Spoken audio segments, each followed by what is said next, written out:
नमस्कार दोस्तों, मंथन आईक्यू में एक बार फिर से आप सभी का बहुत बहुत स्वागत है। दोस्तों, ये 110 प्रश्नों की श्रृंखला है और ये जो 2024 है उसके सबसे बेहतर 110 प्रश्न हैं। जिसमें एक्सप्लेनेशन की जरूरत है उसमें एक्सप्लेनेशन है, जिसमें एक्सप्लेनेशन की जरूरत नहीं है उसमें एक्सप्लेनेशन नहीं है। तो हमारा क्या मकसद है कि पहले 2024 का पूरा कंप्लीट करें, फिर 2025 में एंट्री करें। 2025 में जनवरी और फरवरी का एक वीडियो में मैं आजकल में लेकर के आने वाला हूं।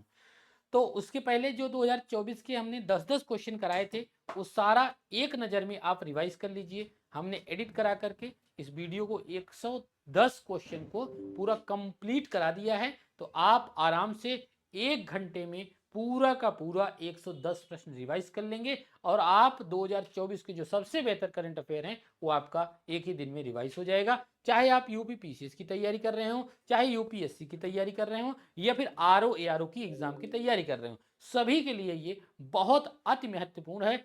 और इतना महत्वपूर्ण है जब आप एग्जाम देने जाएंगे तब आपको पता चलेगा कि इससे कितने सवाल आपके डायरेक्ट मिल रहे हैं। ठीक है, तो चलिए इस वीडियो को आप लोग देखिए, आराम से देखिए और इसका एंजॉय लीजिए और लास्ट में कमेंट करके जरूर बताना कि कितना इंपॉर्टेंट था आपके लिए। ठीक है, धन्यवाद।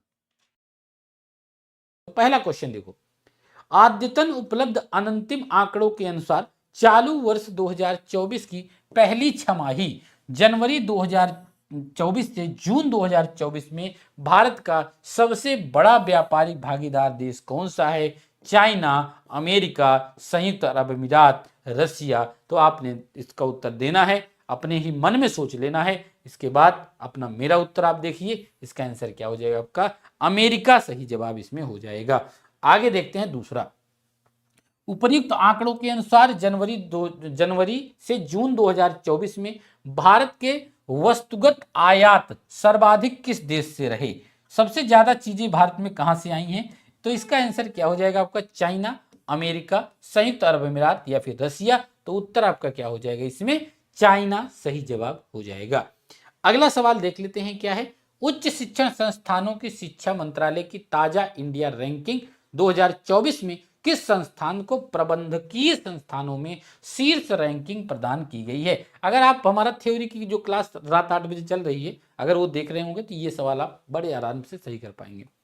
IIM Kolkata, IIM Ahmedabad, IIM Bengaluru या फिर कोझिकोड। तो इसका आंसर आपका क्या हो जाएगा? तो इसका आंसर होगा आपका आईआईएम अहमदाबाद। और किसमें, किस श्रेणी में जरूर याद रख लेना? प्रबंधकीय संस्थानों में। ठीक है, किसमें? प्रबंधकीय संस्थानों में। सिडबी मुख्यतः किस श्रेणी के लोगों को ऋण प्रदान करता है? बहुत इंपॉर्टेंट सवाल है, लगभग पूछ लिया जाता है। किसान, महिला, लघु उद्योग, सार्वजनिक उपक्रम। तो जानते हैं आप सिडबी जो है वो लघु उद्योग को ऋण देता है। ठीक है, तो आंसर आपका क्या हो जाएगा इसमें? सी सही जवाब हो जाएगा 4 नंबर सवाल का। 5 नंबर सवाल को देखिए, जवाब दीजिए। रेलवे बोर्ड के चेयरमैन सह मुख्य कार्यकारी अधिकारी वर्तमान में कौन है? सतीश कुमार, वी श्रीनिवास, रवि अग्रवाल या फिर धीरेन्द्र कुमार। तो उत्तर इसमें आपका क्या हो जाएगा? सतीश कुमार। आपको जानकारी के लिए ये चीजें होनी चाहिए। ठीक है, पूरे साल का आप करंट अफेयर पढ़ लेंगे, डेली 5-7 मिनट पढ़ के आपको पता भी नहीं चलेगा। ठीक है, तो केवल क्वेश्चन का भंडार नहीं लगा देना है, नहीं तो इतनी इंफॉर्मेशन कैसे कोई याद कर सकता है। ठीक है, चलिए, सार्वजनिक उपक्रमों पर संसदीय समिति का अध्यक्ष निम्नलिखित में से किसे 2024-25 के लिए बनाया गया? अधीर रंजन चौधरी, मनन कुमार मिश्र, वीवाई सुब्बा रेड्डी या फिर बैजंत पांडा। तो 6 नंबर सवाल का आंसर क्या हो जाएगा? ये आपका बैजंत पांडा हो जाएगा, आंसर डी हो जाएगा। निम्नलिखित में से कौन वर्तमान में संसद की लोक लेखा समिति का अध्यक्ष है? प्रताप चंद्र सारंगी, दिलीप चौकिया, केसी वेणुगोपाल या फिर किशोरी लाल शर्मा। तो 7 नंबर सवाल का उत्तर क्या हो जाएगा? इसमें हो जाएगा आपका केसी वेणुगोपाल। आगे देख लेते हैं, निम्नलिखित में से किस दिन भारत को जीवन बीमा निगम की स्थापना दिवस के रूप में मनाया जाता है? 1 जुलाई, 1 अगस्त, 1 सितंबर या फिर 1 अक्टूबर। तो 8 नंबर सवाल का आंसर हो जाएगा 1 सितंबर। ध्यान रखिएगा। निम्नलिखित में से किस या किन हवाई अड्डे को कार्बन फ्री एयरपोर्ट का दर्जा दिया गया है? इंदिरा गांधी अंतरराष्ट्रीय हवाई अड्डा नई दिल्ली, मनोहर अंतरराष्ट्रीय हवाई अड्डा गोवा। नहीं, उत्तर आपका हो जाएगा इंदिरा गांधी अंतरराष्ट्रीय हवाई अड्डा नई दिल्ली।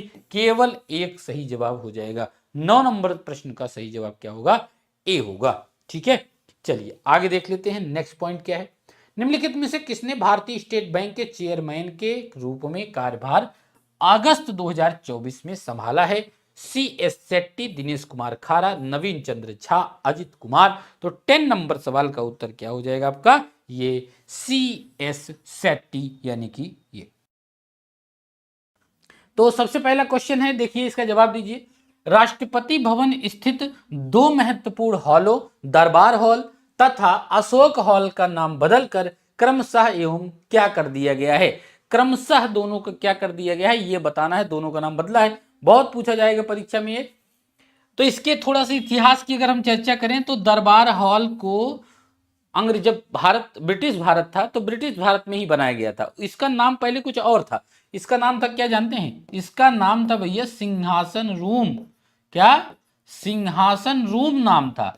और यहां पर ना दो बड़े बड़े सिंहासन रखे हुए थे, और इन दोनों बड़े बड़े सिंहासन पे कौन बैठता था? एक तो बैठते थे वायसराय, है ना, वायसराय बैठते थे, और इनकी पत्नी बैठा करती थी। ये देख रहे हो, इसका नाम क्या था? सिंहासन रूम। और फिर इसका नाम जब भारत आजाद हुआ तो इसका नाम बदल करके क्या रख दिया गया? दरबार हॉल। तब इसमें क्या काम होता था दरबार हॉल में? दरबार हॉल में शपथ ग्रहण वगैरह होता है, या फिर कोई सांस्कृतिक कार्यक्रम, ऐसा सैनिक सैनिक अलंकरण का जो कार्यक्रम है ये होता रहता है अभी भी। ठीक है, तो इसका नाम बदला गया है, इसके बारे में आपने देख लिया। दूसरा बात ये है आपका अशोक हॉल। अशोक हॉल का पहले नाम था, क्या जानते हैं? इसका नाम था बॉल हॉल। क्या नाम था? बॉल हॉल इसका नाम था। पूछ सकता है भैया इसका पहले क्या नाम था। फिर जब भारत आजाद हुआ, स्वतंत्रता के पहले इसका नाम था ये बॉल हॉल। जब भारत आजाद हुआ तो इसका नाम अशोक हॉल कर दिया गया। इसमें क्या किया जाता है? शपथ ग्रहण समारोह वगैरह, नहीं सॉरी, इसमें शपथ ग्रहण वगैरह हो जाता है। शपथ ग्रहण तो इसमें होता है। दूसरा इसमें यह होता है कि अगर मान लीजिए कोई हमारा विदेशी मेहमान आया, विदेशी मेहमान है, कोई राजनयिक है, तो उसका स्वागत इसमें किया जाता है, जैसा कि आप लोग देखते होंगे न्यूज में। ठीक है, तो इन्हीं दोनों का नाम बदल दिया गया है। अब इन दोनों का नाम बदल, यानी कि दरबार हॉल का नाम बदल करके क्या कर दिया गया है? दरबार हॉल का नाम बदल करके क्या कर दिया गया है? गणतंत्र मंडप, और इसका अशोक हॉल का अशोक मंडप, यानी कि ए इसका सही जवाब हो जाएगा। तो इसका आंसर क्या हो जाएगा भाई? ए सही जवाब हो जाएगा। काफी इंपॉर्टेंट प्रश्न है, इसको आप लोग ध्यान में रखिएगा। अब हम लोग दूसरे प्रश्न पर बढ़ते हैं। असम में चराइदेव जनपद में स्थित अहोम राजवंश के राजाओं को दफनाने के प्रतीक मोइद्दम को यूनेस्को की विरासत सूची में शामिल किए जाने के साथ ही भारत में यूनेस्को विरासत स्थलों की संख्या कितनी हो गई है? तो आप जब थ्योरी हमारी पढ़ रहे होंगे करंट अफेयर की, उसके बाद ये क्वेश्चन सॉल्व करेंगे तो आपको और मजा आएगा। तो देखो कितनी हो गई है, 40, 41, 42 और 43। देखो इस समय कितनी हो गई है भाई? 43, जिसमें से कुछ हैं सांस्कृतिक। अब आप नंबर अपने मन में सोचते रहिए। सांस्कृतिक हैं कुछ हैं प्राकृतिक। कितने हैं भाई प्राकृतिक? प्राकृतिक हैं, और एक है आपका मिश्रित। ठीक है, एक है मिश्रित, 7 है प्राकृतिक। 7 1 8, 43 में से 8 घटा दो, कितना बचा? 35 कि 36? आंसर आपका क्या हो जाएगा? इसमें से कुल 35 जो हैं वो सांस्कृतिक हैं, और 7 जो हैं प्राकृतिक हैं, एक मिश्रित हैं। तो ये वाला आप जरूर याद रखना, मिश्रित वाला। इसका क्या नाम है? कमेंट करके बताओ। कंचन जंगा, ये आपका क्या है? ये मिश्रित में आता है, ये इसके में ध्यान में रखना आप। चलिए अगला क्वेश्चन। संघाई सहयोग संगठन के 24वें शिखर सम्मेलन में निम्नलिखित में से किस देश के शासनाध्यक्ष ने भाग नहीं लिया? चौथा संस्करण था ये भी ध्यान रखना कि ये आपका 24वां संस्करण था, और ये कब से कब तक हुआ? 3 से 4 जुलाई के बीच में हुआ। कहां पर हुआ? अस्ताना में हुआ। अस्ताना में, अस्ताना कहां है? ये कजाकिस्तान की राजधानी है। क्या है?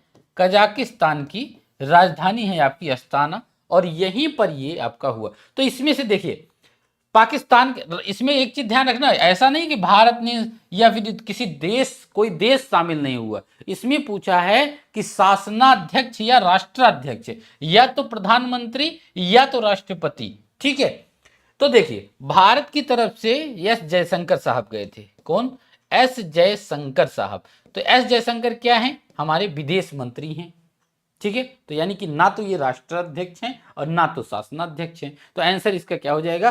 भारत हो जाएगा। बहुत ध्यान से करना, वरना ये सवाल गलत होने की संभावना बढ़ जाती है। ठीक है, चलिए आगे देख लेते हैं। नेक्स्ट सवाल हमारा क्या हो जाएगा? अगला सवाल,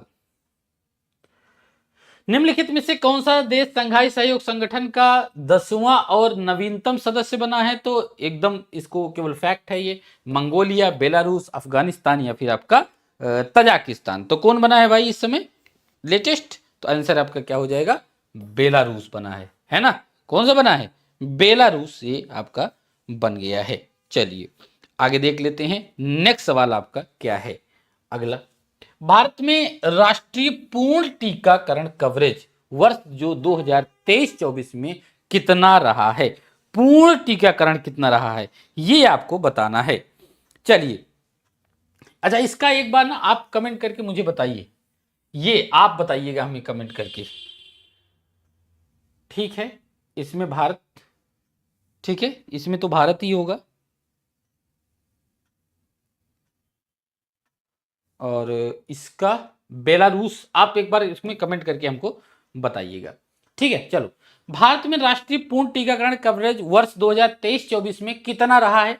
तो कितना रहा है भाई? 75.6% रहा है, 89.3% रहा है, 93.5% रहा है, 97.5% रहा है। इसका आंसर क्या हो जाएगा दोस्तों? इसका आंसर आपका हो जाएगा, कितना परसेंट रहा है भारत का? 93.5% रहा है। याद कर लीजिए, फैक्ट है, बहुत इंपॉर्टेंट है। ये बड़ा अच्छा सवाल है। ठीक है, ये बड़ा अच्छा सवाल है, इसको ध्यान से देखिए। 2023-24 में पूर्ण टीकाकरण आच्छादन के संदर्भ में निम्नलिखित राज्यों या संघ शासित क्षेत्रों पर विचार कीजिए। Number 1 Kerala, number 2 Andhra Pradesh, number 3 Jammu Kashmir और नंबर 4 तेलंगाना। ठीक है, तो उपर्युक्त में से कितने राज्यों में वर्ष 2023-24 में सार्वभौमिक टीकाकरण कार्यक्रम के अंतर्गत 100% से अधिक आच्छादन प्राप्त किया है? 100% से ज्यादा। अच्छा, 100% से ज्यादा कैसे हो सकता है? देखिए मैं समझाता हूं। ये जो टीकाकरण है ना, ये 2 साल तक के बच्चों तक का किया गया, 2 वर्ष के। और जिस राज्य में 100% से ज्यादा है, जैसे आंध्र प्रदेश में 100% से ज्यादा है, जम्मू कश्मीर में लगभग 108.66% है, और ऐसे ही आपका तेलंगाना में है, आंध्र प्रदेश में, तो इसमें जो है तीनों में 100% से ज्यादा है। केरल में 100% से कम है। तो 100% से ज्यादा का मतलब ये हो गया कि 2 साल से ज्यादा के बच्चों का भी टीकाकरण कर दिया गया। तो इसका अर्थ यही है कि 100% से ज्यादा। तो 3 का 100% ज्यादा, तो कितने सही हैं? तो केवल 3 सही हो जाएंगे, ध्यान रख लेना है आपका। ठीक है, तेलंगाना में कितना है हमने जम्मू कश्मीर का बता दिया, 108.66, और तेलंगाना में आपका 106.13% हो जाएगा। और केरल जो कि 100% से कम है, केरला में कितना है भाई? 85.40। कितना? 85.40। और आंध्र प्रदेश में 101.25% किया गया इसमें। ठीक है, तो देख सकते हैं आप कि इसमें केरला में 100% से कम है। तो आंसर आपका क्या हो जाएगा? केवल 3 सही जवाब इसमें हो जाएगा। ठीक है, आगे बढ़ते हैं। सर्व दवा सेवन, ऐसे याद कर लीजिए, सर्व दवा सेवन निम्नलिखित में से किस रोग के उन्मूलन की प्रमुख रणनीति है? तपेदिक कुष्ठ रोग या फिर फाइलेरिया या मलेरिया? तो इसका आंसर क्या हो जानते हैं? इसका आंसर है फाइलेरिया। ठीक है, ऐसे याद कर लीजिए, आएगा तो आप लगा देना इसमें। ठीक है, चलिए, भारत में आगमन पर वीजा सुविधा निम्नलिखित में से किस देश के नागरिकों को प्राप्त नहीं है? देखो, जापान, दक्षिण कोरिया और संयुक्त अरब अमीरात, इन सबको प्राप्त है 2 शर्तों पर। एक तो कोई आपका संगोष्ठी हो, और दूसरा या आपको इलाज कराना हो। ठीक है, ये इलाज कराना हो या फिर कोई ऐसा आपका इवेंट हो, तो इसमें 60 दिन के अंदर, 60 दिन तक मतलब आप इसमें दोबारा आप आ जा सकते हैं। यही तो 3 देशों के लिए दिया है भारत ने, तो आंसर क्या हो जाएगा। और ये भारत के 6 एयरपोर्ट पर है, 6 एयरपोर्ट पर है भारत के, ये भी नोट कर लेना। तो ये तीनों हो जाएंगे, यूके को इसमें नहीं दिया गया है, ध्यान रख लेना है, ठीक है। तो या फिर कैसा संगोष्ठी, पर्यटन का, अगर कोई पर्यटन कॉन्फ्रेंस हो, पर्यटन, कोई पर्यटन कॉन्फ्रेंस हो या फिर इलाज कराना है, तो आप 60 दिन के भीतर इसमें ये आपको कहने का मतलब ये है कि दोबारा आप आ सकते हैं इसमें, मतलब आगमन पर वीजा सुविधा दिया गया है 60 दिनों के अंदर, ठीक है। दोहरे प्रवेश हेतु। आगे देखते हैं, भारत में मलेरिया उन्मूलन के संदर्भ में निम्नलिखित में से कौन सा कथन सही नहीं है। सही नहीं है मतलब 3 कथन आपको सही मिलेगा, तो वो तीनों ध्यान में रखना है।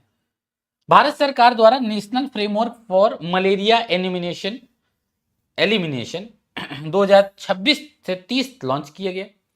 NFME इसी का शॉर्ट फॉर्म है, के तहत वर्ष 2027 तक शून्य देशी रोगी का लक्ष्य प्राप्त करना है। कब तक? 2027 तक, ये भी ध्यान रखना। NFME के तहत वर्ष 2030 तक देश को मलेरिया मुक्त बनाना है। वेरी इंपॉर्टेंट, ये वाला फैक्ट याद कर लेना। ये तो तीनों सही लग रहे हैं, जो इसमें गलत बताना है तो यही हो जाएगा। NFME के तहत सर्वाधिक बल 100% भवनों में कीटनाशकों को का छिड़काव किया जाना है। नहीं, ये तो कुछ नहीं, छिड़काव वगैरह नहीं। चलिए आगे देखिए, तरंग शक्ति। तरंग शक्ति 2024 का संबंध निम्नलिखित में से किस क्षेत्र से है?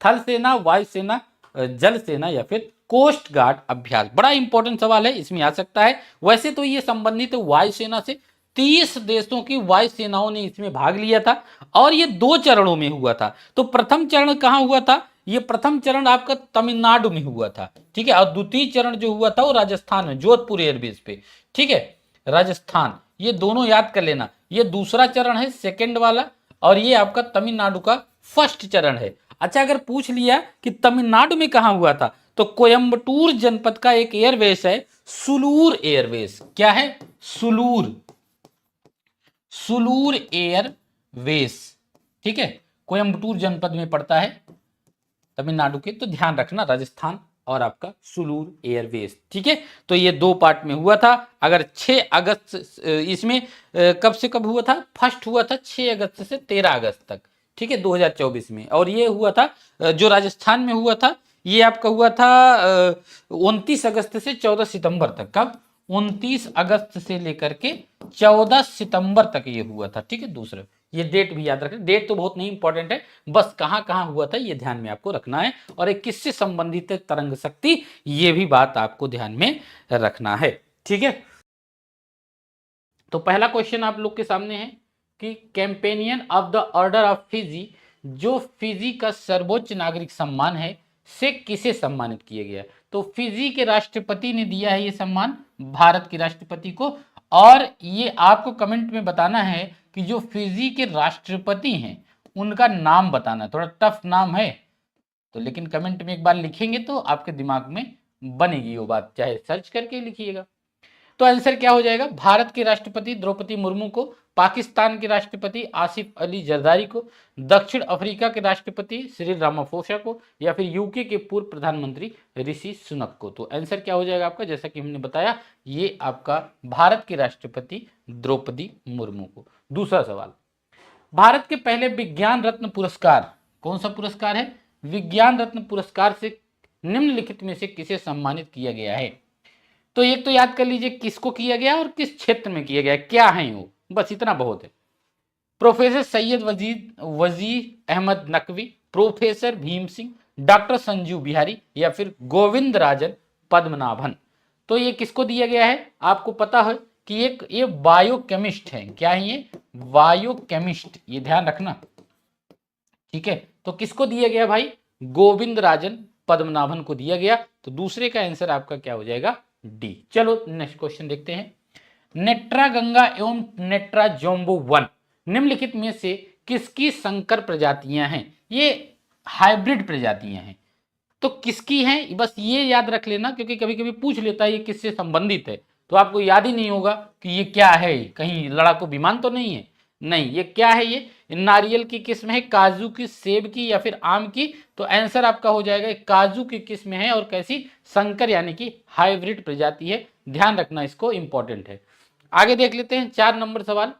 अगस्त 2024 में निम्नलिखित में से किस लोकतांत्रिक देश की निर्वाचित सरकार का तख्ता पलट किया गया, जिसके चलते उस देश के प्रधानमंत्री को त्याग पत्र देकर देश छोड़कर भागना पड़ा?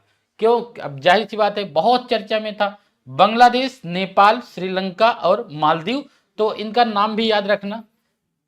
क्या किसी हसीना के नाम पे है या फिर कोई और? आपका मर्जी, कमेंट करके बताना। आंसर आपका क्या हो जाएगा? बांग्लादेश इसका जवाब हो जाएगा।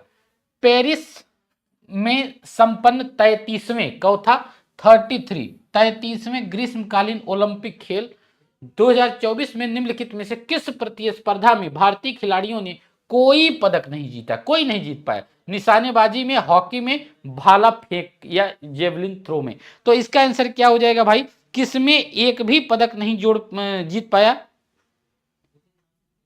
किसमें नहीं, एक में भी जीता है कि नहीं जीता है? एक में भी नहीं जीता ना। आंसर क्या हो जाएगा?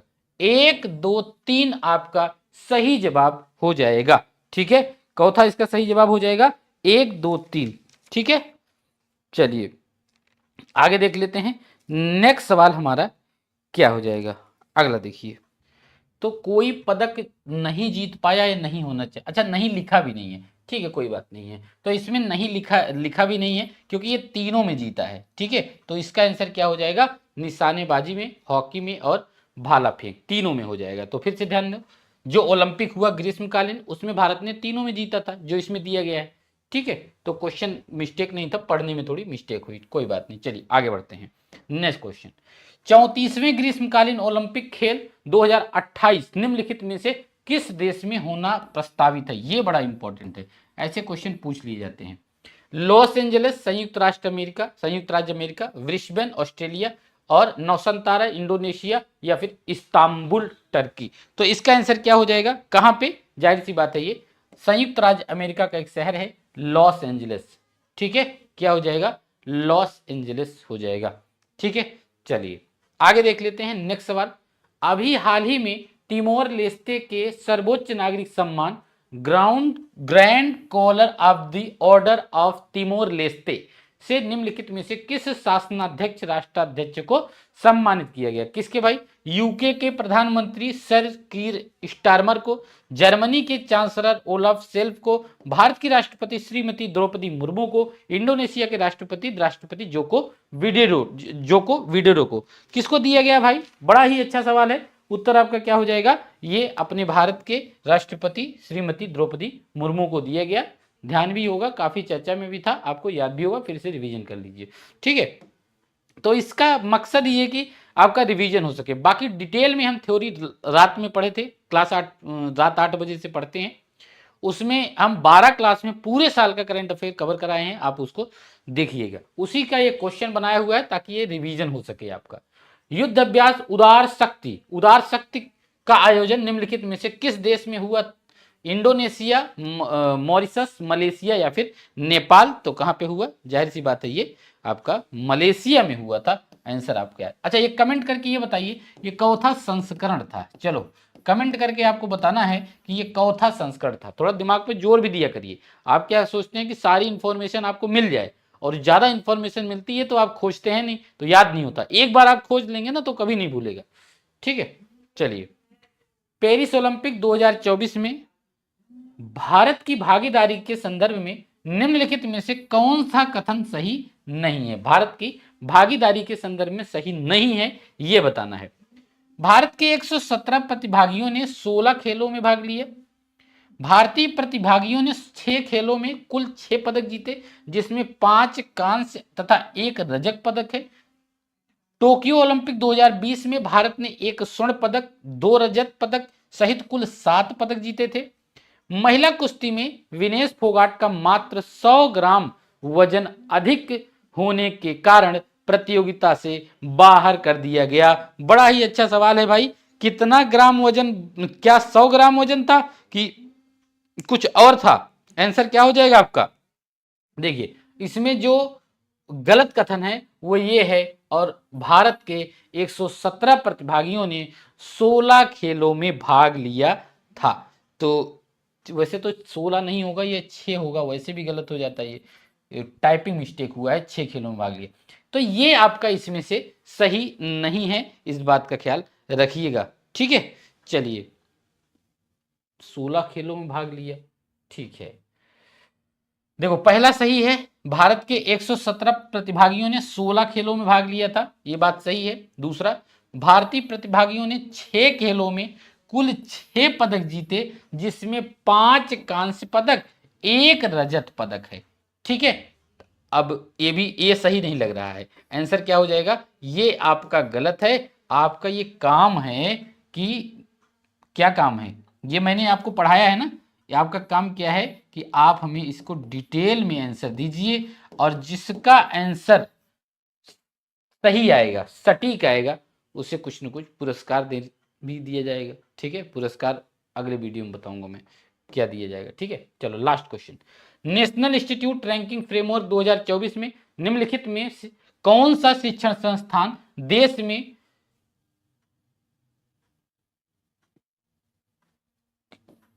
कौन से प्रकार के शिक्षण संस्थानों में पहले स्थान पर है? ये कौन से प्रकार का इसमें पूछा है भाई, ये आपका, ये लिखना चाहिए था इनको कि सभी प्रकार के, ठीक है। जैसे हमने आपको एक रैंकिंग पढ़ाई थी, उसमें विश्वविद्यालय की अलग, जो शोध संस्थान है उसकी अलग, सारी डिटेल आपको मिल जाएगा वीडियो में। तो इसमें आपको पता ना, एक हमने बताया था कॉमन, समग्र में, समग्र वाले में बताओ, समग्र प्रकार के शिक्षण संस्थानों में पहले स्थान पर भारतीय विज्ञान, थोड़ी सी आज मिस्टेक ज्यादा है, मैनेज कर लीजिएगा, मैं आज समझा दूंगा।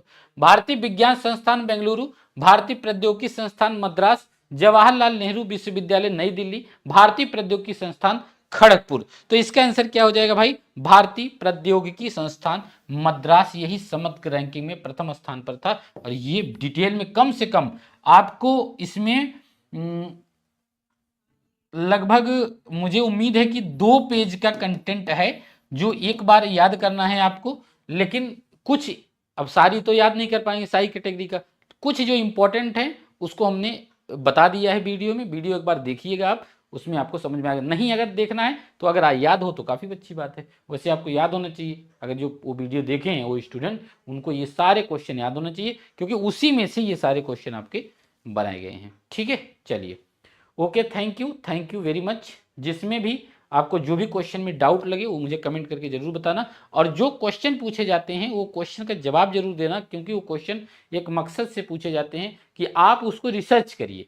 बताने का तो सारे कुछ चीज़ें बताई जा सकती हैं, आप उस पर रिसर्च करिए, रिसर्च करके आपको गूगल ही करना है, आप उसको सर्च करिए, पढ़े हो तो अच्छी बात है, और उसको लिखिए। फिर जब कमेंट में आप वो चीज़ लिखते हैं तो वो चीज़ें आपके दिमाग में बैठती हैं। और जो बहुत ज़्यादा फैक्ट है, जैसे पदक की बात मैं कर रहा हूँ इस वाले क्वेश्चन की, ये भारतीय प्रतिभागियों ने 6 खेलों में कुल 6 पदक जीते, 5 कांस्य, 1 रजत। देखिए, खेल तो होते रहते हैं बीच बीच में, लेकिन क्या है कि कौन सा पूछा है, एक तो ये ध्यान रखना, कौन सा पेरिस ओलंपिक है, कौन सा है ये पैरा ओलंपिक है, बहुत एकदम आराम से देख करके तब जवाब देना है।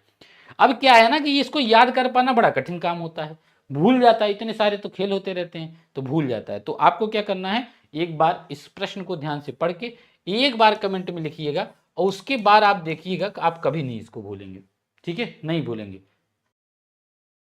पहला क्वेश्चन देखिए, फर्स्ट क्वेश्चन है कि ग्रीष्मकालीन पेरिस ओलंपिक 2024 में भारत की ओर से सर्वाधिक प्रतिभागी किस राज्य से थे? बड़ा ही इंपॉर्टेंट सवाल है। 2024 में जो पेरिस ओलंपिक हुआ, इसमें पूरे भारत से कितने प्रतिभागी ने भाग लिया था? 117 प्रतिभागियों ने भाग लिया था, जिसमें से आपके केवल मात्र हरियाणा से कितने थे? हरियाणा से मात्र आपके 24 थे, केवल हरियाणा से। उसके बाद आपके पंजाब से 20 प्रतिभागियों ने भाग लिया। इसके बाद आपका तमिलनाडु है, तमिलनाडु से 13 प्रतिभागियों ने भाग लिया, और उत्तर प्रदेश से आपके 8 प्रतिभागियों ने भाग लिया। तो आप इस आधार पर देख सकते हैं कि आपका कौन सा उत्तर हो जाएगा। तो हरियाणा सबसे ज्यादा है सॉरी, तो इसका उत्तर क्या हो जाएगा आपका?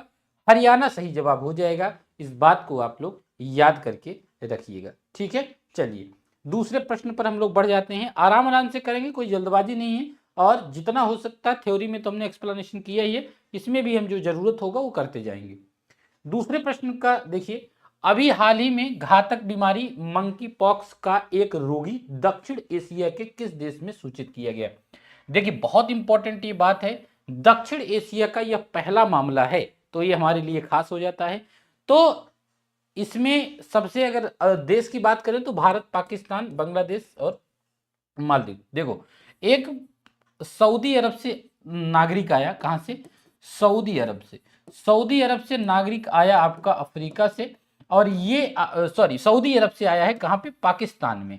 तो उसके क्या दिखे? लक्षण दिखे, या फिर ये बीमार इसी से है, इसको बीमारी मंकी पॉक्स है।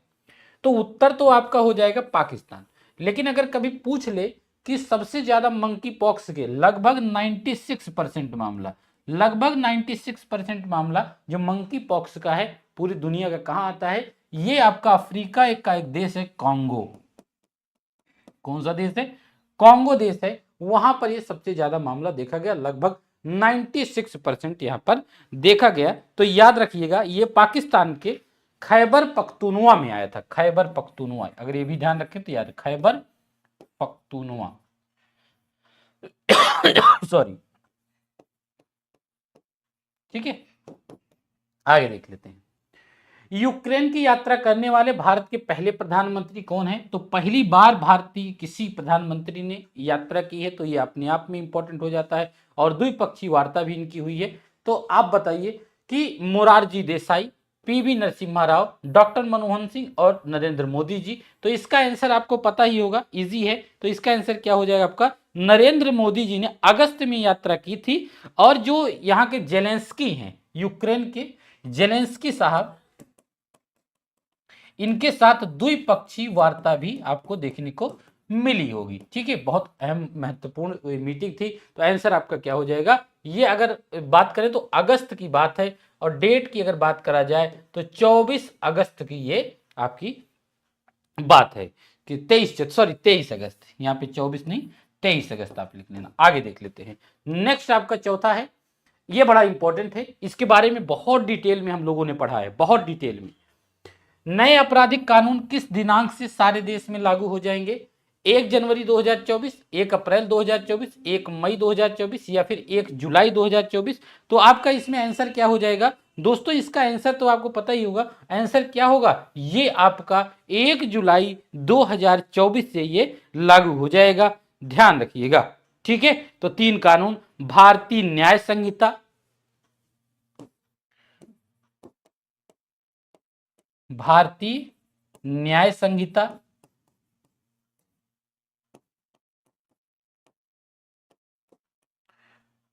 और एक, अच्छा एक चीज आप लोग ये बताते हुए चलिएगा, ये किसका स्थान लिया है? ये बड़ा इंपॉर्टेंट हो जाएगा, क्योंकि लोग इसको नहीं याद करते हैं, जो नया है उसको याद कर लेते हैं। तो भारतीय आपका न्याय संहिता, नागरिक सुरक्षा संहिता, नागरिक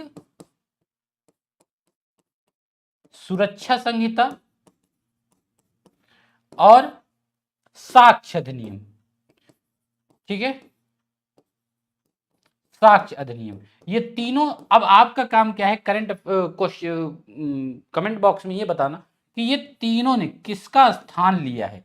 ठीक है, बहुत इंपॉर्टेंट है, 1 जुलाई से लागू हो गया है, और इसका मैंने बहुत डिटेल में उस वीडियो में हमने बताया है, आप जाकर के उसको देखिएगा, नोट्स भी बनाते हुए चलिए।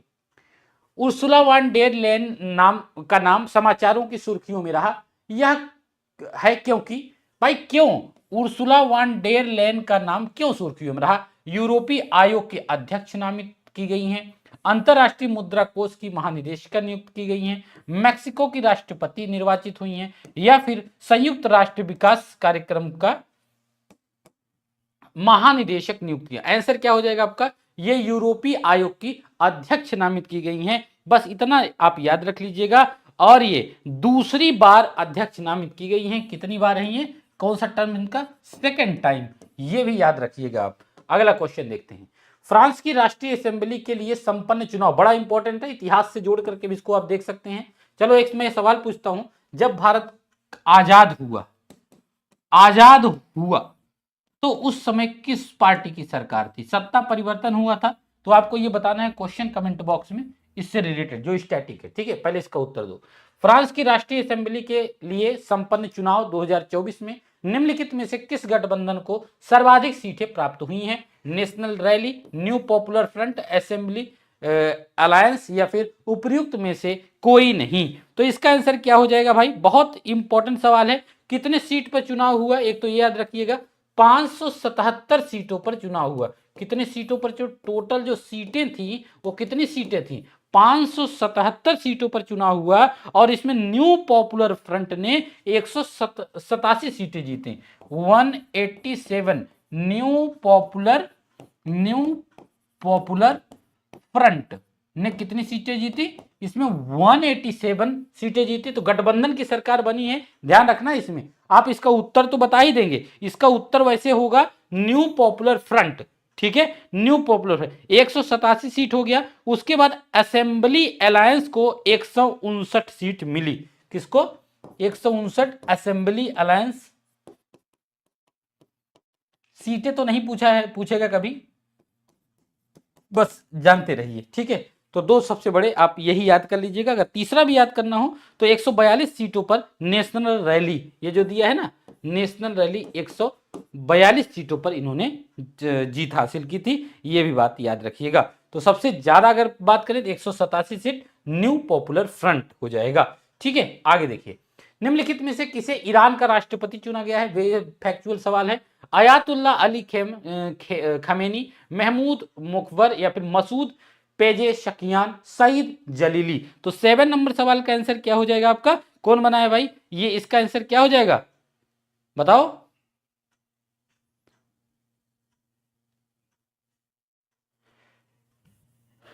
निम्नलिखित में से किसे ईरान का राष्ट्रपति चुना गया है?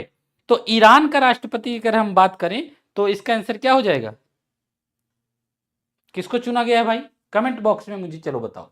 इसका आंसर आप लोग खुद बताएंगे कि निम्नलिखित में से ईरान का राष्ट्रपति किसको चुना गया है, ठीक है। वैसे किसको चुना गया मैं बता ही देता हूं, मसूद पेजेशकियान को चुना गया है। ये बात आप लोग ध्यान रखिएगा, ठीक है। किसको पराजित किया ये बताइए? सईद जलीली को पराजित किया। किसको पराजित किया? पराजित किया है सईद जलीली को, ठीक है। आगे बढ़ते हैं। जुलाई 2024 में संपन्न यूके हाउस ऑफ कॉमन्स के चुनाव के बाद निम्नलिखित में से किसे यूके का नया प्रधानमंत्री नियुक्त किया गया? कीर स्टारमर या फिर एंजेला रेनर, रैचल रीप्स या फिर एवंती कूपर। तो आंसर आपका क्या हो जाएगा? इसका आंसर आपका क्या हो जाएगा? ये ए सही जवाब हो जाएगा, ठीक है। चलिए आगे देख लेते हैं। तो यहाँ पे चुनाव हुआ था, तो इसमें 650 सीटों पर हुआ था ना, 650 सीटों पर चुनाव हुआ था। और लेबर पार्टी को कितने मिले थे भाई? लेबर पार्टी को जिसमें 412 सीटों पर विजय प्राप्त हुई थी। कितने?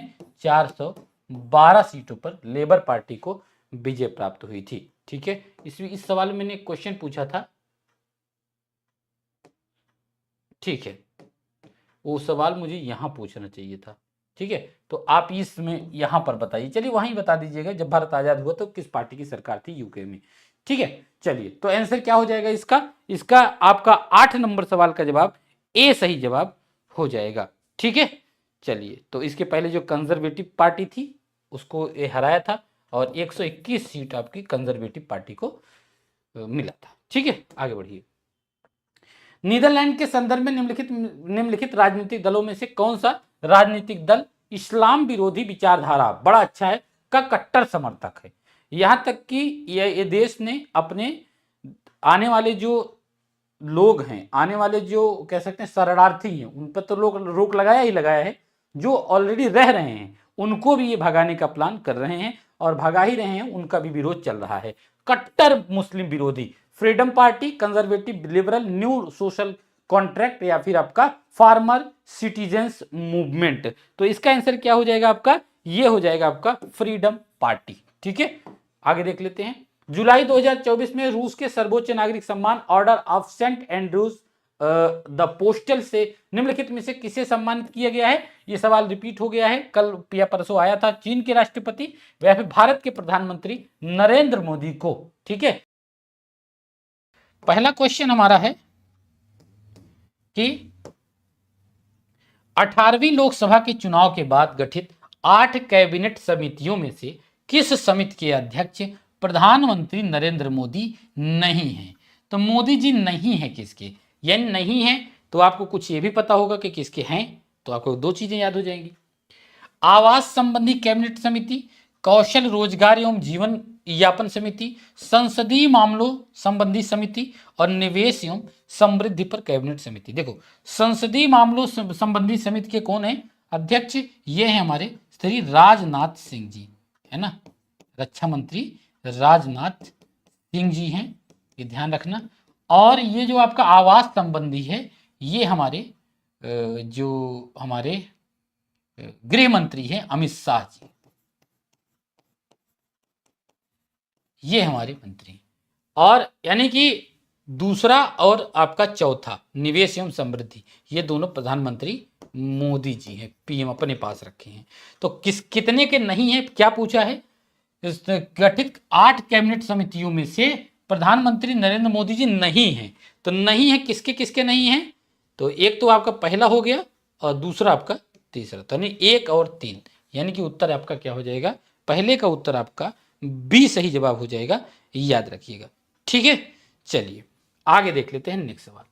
Tennis grand slam tournament Wimbledon, तो विंबलडन 2024 का 2024 एकल खिताब किसने जीता? कार्लोस अल्कराज स्पेन के हैं, नोवाक जोकोविच सर्बिया के हैं, डेनिस मेदवेदेव रूस के हैं, यानिक शिनर इटली के। देखो, कार्लोस अल्कराज ने किसको हराया था? जो कि नोवाक जोकोविच हैं, सर्बिया के खिलाड़ी, इन्हीं को हराया था, इनको हराया और इन्होंने जीता। तो उत्तर आपका क्या हो जाएगा?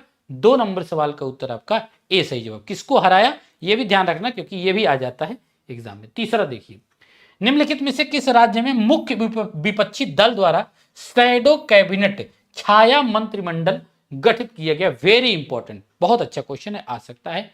शैडो कैबिनेट कहां है? हमारी यूके में आपको देखने को मिलेगी, इंग्लैंड में। शैडो कैबिनेट का दरअसल मतलब क्या होता है? जैसे हमारे प्रधानमंत्री होते हैं मंत्रालय में, कैबिनेट में, जैसे हमारे पीएम हो गए, जैसे हमारे रक्षा मंत्री हो गए, जैसे हमारे विदेश मंत्री हो गए, जैसे हमारे शिक्षा मंत्री हो गए, जैसे हमारे गृह मंत्री हो गए, तो सेम ऐसे ही विपक्षी दल भी मंत्रालय गठित करता है जो हारा हुआ है, और इनके ऊपर वॉच करता है कि क्या इन्होंने किया। तो एक एक लोगों की समीक्षा करने के लिए वो लोग लगा देते हैं, और जो इनकी कमियां होती हैं ये इनको उजागर करते हैं, शैडो कैबिनेट, ताकि अगर सरकार फेल होती है तो हम आपकी जगह पे सेम टू सेम मंत्रालय लेकर के आ जाएं। ठीक है, शैडो उसी की परछाई। तो ऐसा है यूके में, लेकिन भारत में भी इसको अडॉप्ट किया है किसने? किस सरकार ने? ये ओडिसी सरकार ने इसको अडॉप्ट किया है। लगभग अपने 50 सांसदों को लगा दिया है कि जो इसमें इसकी वॉच करें, विभिन्न मंत्रालयों को देखें, विभागों को देखें, और उस पर वो अपना जो कह सकते हैं आलोचना करें, उसकी लगा दे। बीजू पटनायक, है ना, तो ध्यान रखे होंगे आप। तो आंसर आपका क्या हो जाएगा? बी सही जवाब हो जाएगा। ओडिशा ने ऐसा काम किया है। बहुत ही इंपॉर्टेंट सवाल है, देख लीजिएगा इसको। ठीक है, चलिए आगे देख लेते हैं। नेक्स्ट सवाल हमारा क्या हो जाएगा? तो नवीन पटनायक है, बीजू जनता दल इनकी पार्टी का नाम है। नवीन पटनायक, हार गए ना ये, नवीन पटनायक हैं, और इनकी पार्टी हार गई। इनका बीजू जनता दल इनकी पार्टी का नाम था। तो इन्होंने अपनी एक शैडो कैबिनेट बनाई है, बहुत इंपॉर्टेंट है, ये नोट कर लेना। आगे देख लेते हैं नेक्स्ट सवाल हमारा क्या है। निम्नलिखित देशों की शासन प्रणालियों पर विचार कीजिए। Australia, Canada, New Zealand, UK. उपयुक्त में से किस देश में शैडो कैबिनेट की संस्थानिक प्रणाली कार्यरत है? देखो, शैडो कैबिनेट इन सभी में है। उत्तर आपका क्या हो जाएगा? 1 2 3 4। शैडो कैबिनेट क्या है, छाया मंत्रिमंडल क्या है, ये हमने अभी आपको बताया पिछले क्वेश्चन में। आगे देखते हैं। पेरिस ओलंपिक 2024 में भारत के किस प्रतिभागी ने किस स्पर्धा में पहला पदक जीता था? तो पहला पदक जो जीता था वो कांस्य पदक था। किसने जीता था भाई? कांस्य पदक जीता था, वो भी किसने जीता था? मनु भाकर ने जीता था। तो मनु भाकर कहाँ के खिलाड़ी हैं, किस राज्य के खिलाड़ी हैं, ये आप हमें कमेंट करके सब लोग बताएंगे। ठीक है, चलिए आगे देख लेते हैं। नेक्स्ट सवाल हमारा क्या है? अगला सवाल भाई, तो इन्होंने वैसे निशानेबाज हैं, है ना। निम्नलिखित देशों पर विचार कीजिए, फ्रांस, यूके, संयुक्त राज्य अमेरिका और जर्मनी। इसमें से किस देश ने 3 या 3 से अधिक बार ग्रीष्मकालीन ओलंपिक खेलों का आयोजन किया है? सबसे ज्यादा तो अमेरिका में हुए 4 बार, यूके में 3 बार, फिर फ्रांस में भी 3 बार, और उसके बाद आपका किसमें? जर्मनी और ऑस्ट्रेलिया। अगर ऑस्ट्रेलिया होता और जर्मनी 2-2 बार हुआ है। ठीक है, तो यानी कि 1 2 3 हो जाएगा इसका जवाब, कि 1 2 3। 6 नंबर सवाल का उत्तर क्या हो जाएगा? सी सही जवाब हो जाएगा, मतलब ए, सॉरी 1 2 3 ए में है, तो ए सही जवाब आपका हो जाएगा। ठीक है, चलिए आगे देख लेते हैं। नेक्स्ट सवाल हमारा क्या है? अभी हाल ही में किस राज्य की विधानसभा ने में सर्वसम्मत से राज्य का नाम बदलने का संकल्प पारित किया है? उत्तर प्रदेश, मध्य प्रदेश, केरल और पश्चिम बंगाल। तो जाहिर सी बात है केरल ने किया है, कह रहा है कि हमारा नाम केरल ना करो, केरलम कर दो बस। ठीक है, आगे देखते हैं। भारत में बुजुर्गों की देखभाल के संदर्भ में निम्नलिखित कथनों पर विचार कीजिए। माता पिता और वरिष्ठ नागरिकों का भरण पोषण एवं कल्याण अधिनियम 2014 में, राष्ट्रीय वयोश्री योजना 2017 में, बहुत पूछा जा रहा है ये सवाल, प्रधानमंत्री वय वंदना योजना 2015 में। ये दोनों तो सही है, ये जो है आपका 2007 में आया था। ठीक है, तो ध्यान रखिएगा, आजकल असेंडिंग और डिसेंडिंग ऑर्डर योजनाओं का पूछा जा रहा है। कितने युग्म सही हैं? तो 2 सही हैं, दूसरा और तीसरा। उत्तर क्या हो जाएगा? बी हो जाएगा। 9वां नंबर सवाल, निम्नलिखित युग्मों पर विचार कीजिए। वैश्विक लैंगिक अंतराल रिपोर्ट कौन निकालता है? विश्व आर्थिक मंच निकालता है। वैश्विक खाद्य नीति रिपोर्ट कौन निकालता है? अंतरराष्ट्रीय खाद्य नीति अनुसंधान संस्थान निकालता है। वर्ल्ड हेल्थ रिपोर्ट कौन निकालता है? वर्ल्ड हेल्थ रिपोर्ट जो है, ध्यान रखना, ये विश्व स्वास्थ्य संगठन WHO लिखा है, नहीं गलत होगा, वर्ल्ड ऑफ डेट 2024 होगा, अंक टार निकालता है, ये सही है। इसमें से मात्र एक ही गलत है, वो है तीसरा। 1 2 3 सही है। कितने सही है? केवल 3 सही है। इसमें वर्ल्ड हेल्थ रिपोर्ट इसमें गलत लिखा है, जो इसमें जोमनी रिसर्च इंस्टीट्यूट निकालता है। कौन? जोमनी रिसर्च इंस्टीट्यूट। ठीक है, इस बात को ध्यान रखना, यानी कि ये आपका तीसरा वाला, ये तीसरा गलत है। और कितने सही है? तो सी हो जाएगा, 3 सही है। लास्ट, प्रेस्टर वक्र निम्नलिखित में से किसके बीच संबंध को दर्शाता है? किसी देश की प्रति व्यक्ति, इसी के प्रेस्टन वैज्ञानिक का नाम था, उन्हीं के नाम पे है ये वक्र। किसी देश की प्रति व्यक्ति आय तथा उसकी औसत जीवन प्रत्याशा, सामाजिक और आर्थिक असमानता, जनसंख्या के विभिन्न आयु समूह एवं उच्च शिक्षा में नामांकन दर, भौगोलिक क्षेत्र तथा प्रति व्यक्ति आय। तो 10 नंबर सवाल का उत्तर क्या हो जाएगा आपका? तो इसका आंसर हो जाएगा आपका जनसंख्या के विभिन्न आयु समूह और उच्च शिक्षा में नामांकन दर, यही इसमें दिखाता है। तो उत्तर आपका क्या हो जाएगा? सी। निम्नलिखित में से किसने जेल में निरुद्ध रहते हुए लोकसभा चुनाव 2024 जीता है? लोकसभा का चुनाव आपको पता है हुआ था, उसे सवाल आने हैं, तय है। अब लोग भूल गए होंगे इससे सवाल। अमृतपाल सिंह, शेख अब्दुल राशिद। देखो, ये वही व्यक्ति हैं जो अपने आप को कट्टर खालिस्तानी समर्थक बताते हैं और वारिस पंजाब दे संगठन है, दे का अपने आप को मुखिया भी बताते हैं। तो ये एक तो जेल में रहते हुए जीते और काफी लंबा, लगभग इन्होंने 1,97,120 वोट से ये जीते हैं। और जो आपके शेख अब्दुल राशिद हैं, इन्होंने जम्मू कश्मीर के पूर्व मुख्यमंत्री को हराया है। किसको हराया है? उमर अब्दुल्ला को। ये भी 1,98,400 21 या 20 ऐसे ही कुछ समथिंग वोटों से इन्होंने भी हराया है। 1,98,924 वोट है एग्जैक्ट। तो वोट तो आप नहीं याद कर पाएंगे, लेकिन ये जानते रहिए किसको किसने हराया है। ठीक है, तो आंसर आपका क्या हो जाएगा? सी सही जवाब हो जाएगा। ये तिहाड़ जेल में बंद थे, आपको पता होगा। ठीक है, तो यानी कि दो लोग जो जेल में रहते हुए, तो इनका दोनों का नाम याद कर लेना, कभी कभी ऐसा सवाल आ जाता है, आया हुआ है पहले भी। सर्वाधिक मतों से लोकसभा चुनाव 2024 जीतने वाले संसद सदस्य निम्नलिखित में से कौन है? रकीबुल हुसैन कांग्रेस धुबरी आसाम से, शंकर लालवानी बीजेपी के इंदौर मध्य प्रदेश से, शिवराज सिंह चौहान बीजेपी विदिशा मध्य प्रदेश से, CR पाटिल बीजेपी नवसारी गुजरात के। तो उत्तर आप अपने मन में पहले सोचते रहा करिए, तब हमारा उत्तर सुना करिए आप। इसका उत्तर हो जाएगा, देखो बड़ा चर्चा में था उस समय, 10.12 लाख वोट से इन्होंने जीता था। कौन है ये? कांग्रेस के हैं, ये रकीबुल हुसैन आसाम के। ठीक है, तो याद रख लीजिएगा, आंसर आपका क्या हो जाएगा? कांग्रेस के हैं उम्मीदवार। तो आंसर क्या हो जाएगा आपका? ए सही जवाब है। ध्यान रख, इसमें से कुछ भी आ सकता है आपका। लोकसभा सामान्य निर्वाचन 2024 में सबसे कम मतों से विजयी होने वाले उम्मीदवार, तो बड़े चर्चा में ये भी रहे, 48 वोट से जीते थे। नाम इनका बता दीजिए, बड़ा चर्चित नाम था उन दिनों में, 48 वोट। सोच लो, भी लोकसभा का चुनाव, ग्राम प्रधान का होता तो चलो ठीक था।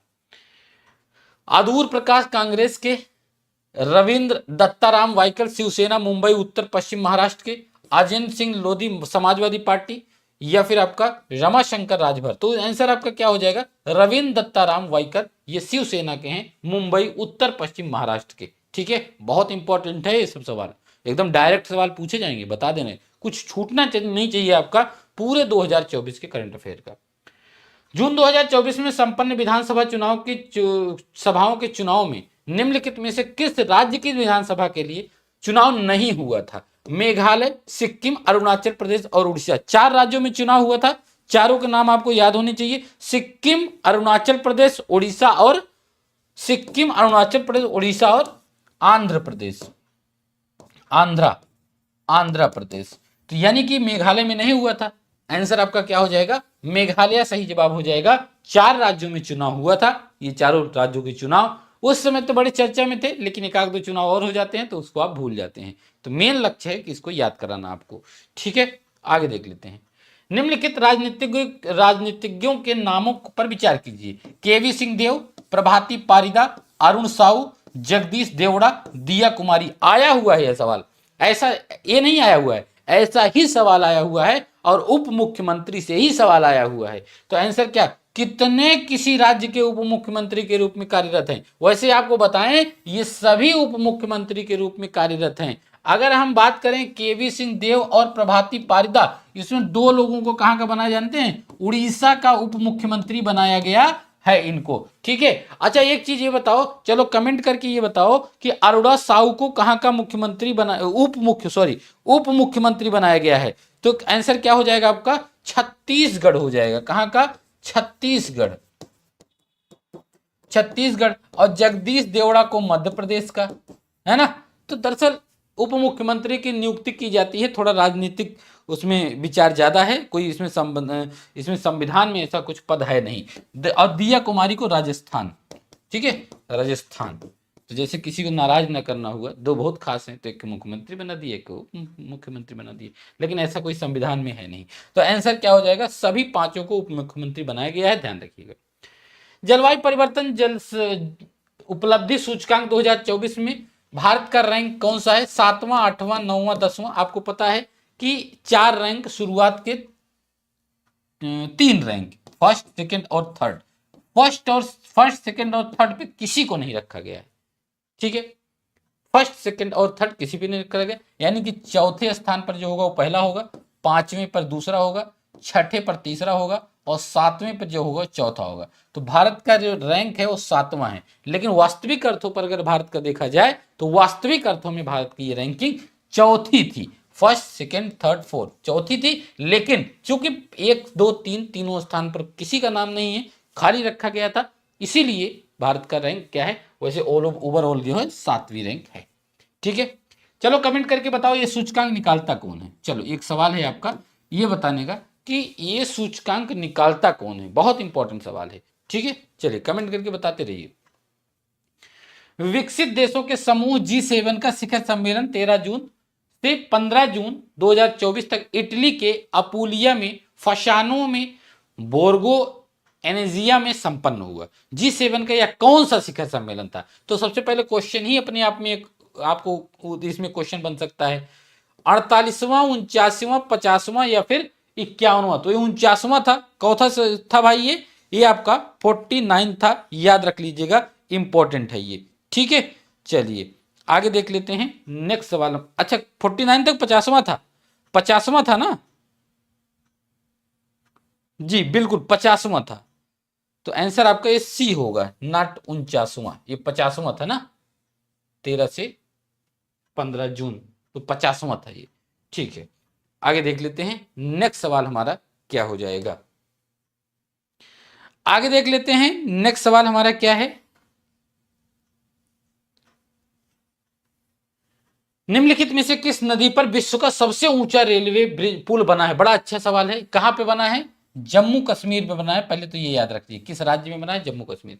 चिनाब नदी, केंटकी नदी, ओल्ड मैन नदी या फिर डैडूह नदी? देखो केवल जम्मू कश्मीर के नाम से ही आपको पता चल गया होगा कि आंसर आपका क्या होगा, चिनाब नदी होगा। अच्छा, इसमें दो चीज याद करना है आपको।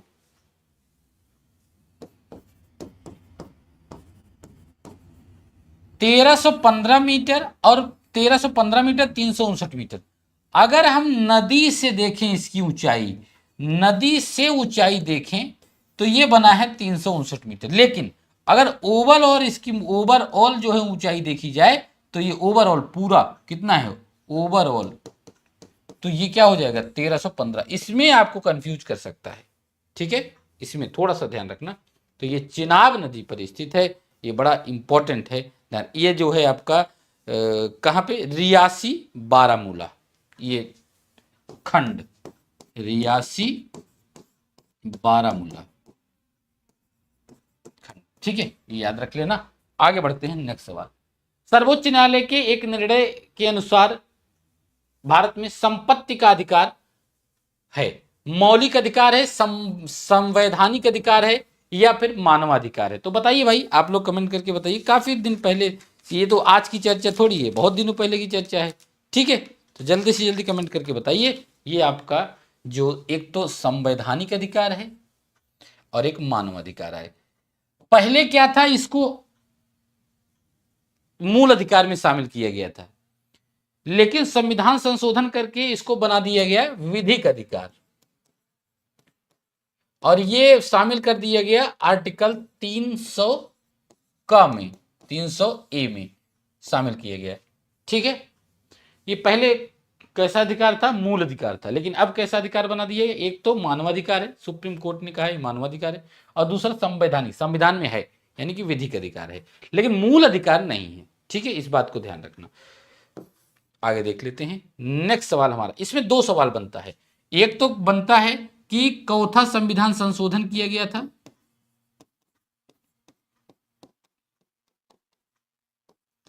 एक सवाल जवाब दीजिए इस सब सवालों का, पढ़े हैं आप लोग बहुत। दूसरा सवाल, जब इस संविधान संशोधन किया गया, ये 300 का में शामिल किया गया था। 300 का में शामिल जब नहीं था, जब ये मूल अधिकार था, तब किस आर्टिकल में था, किस अनुच्छेद में ये इसका वर्णन था?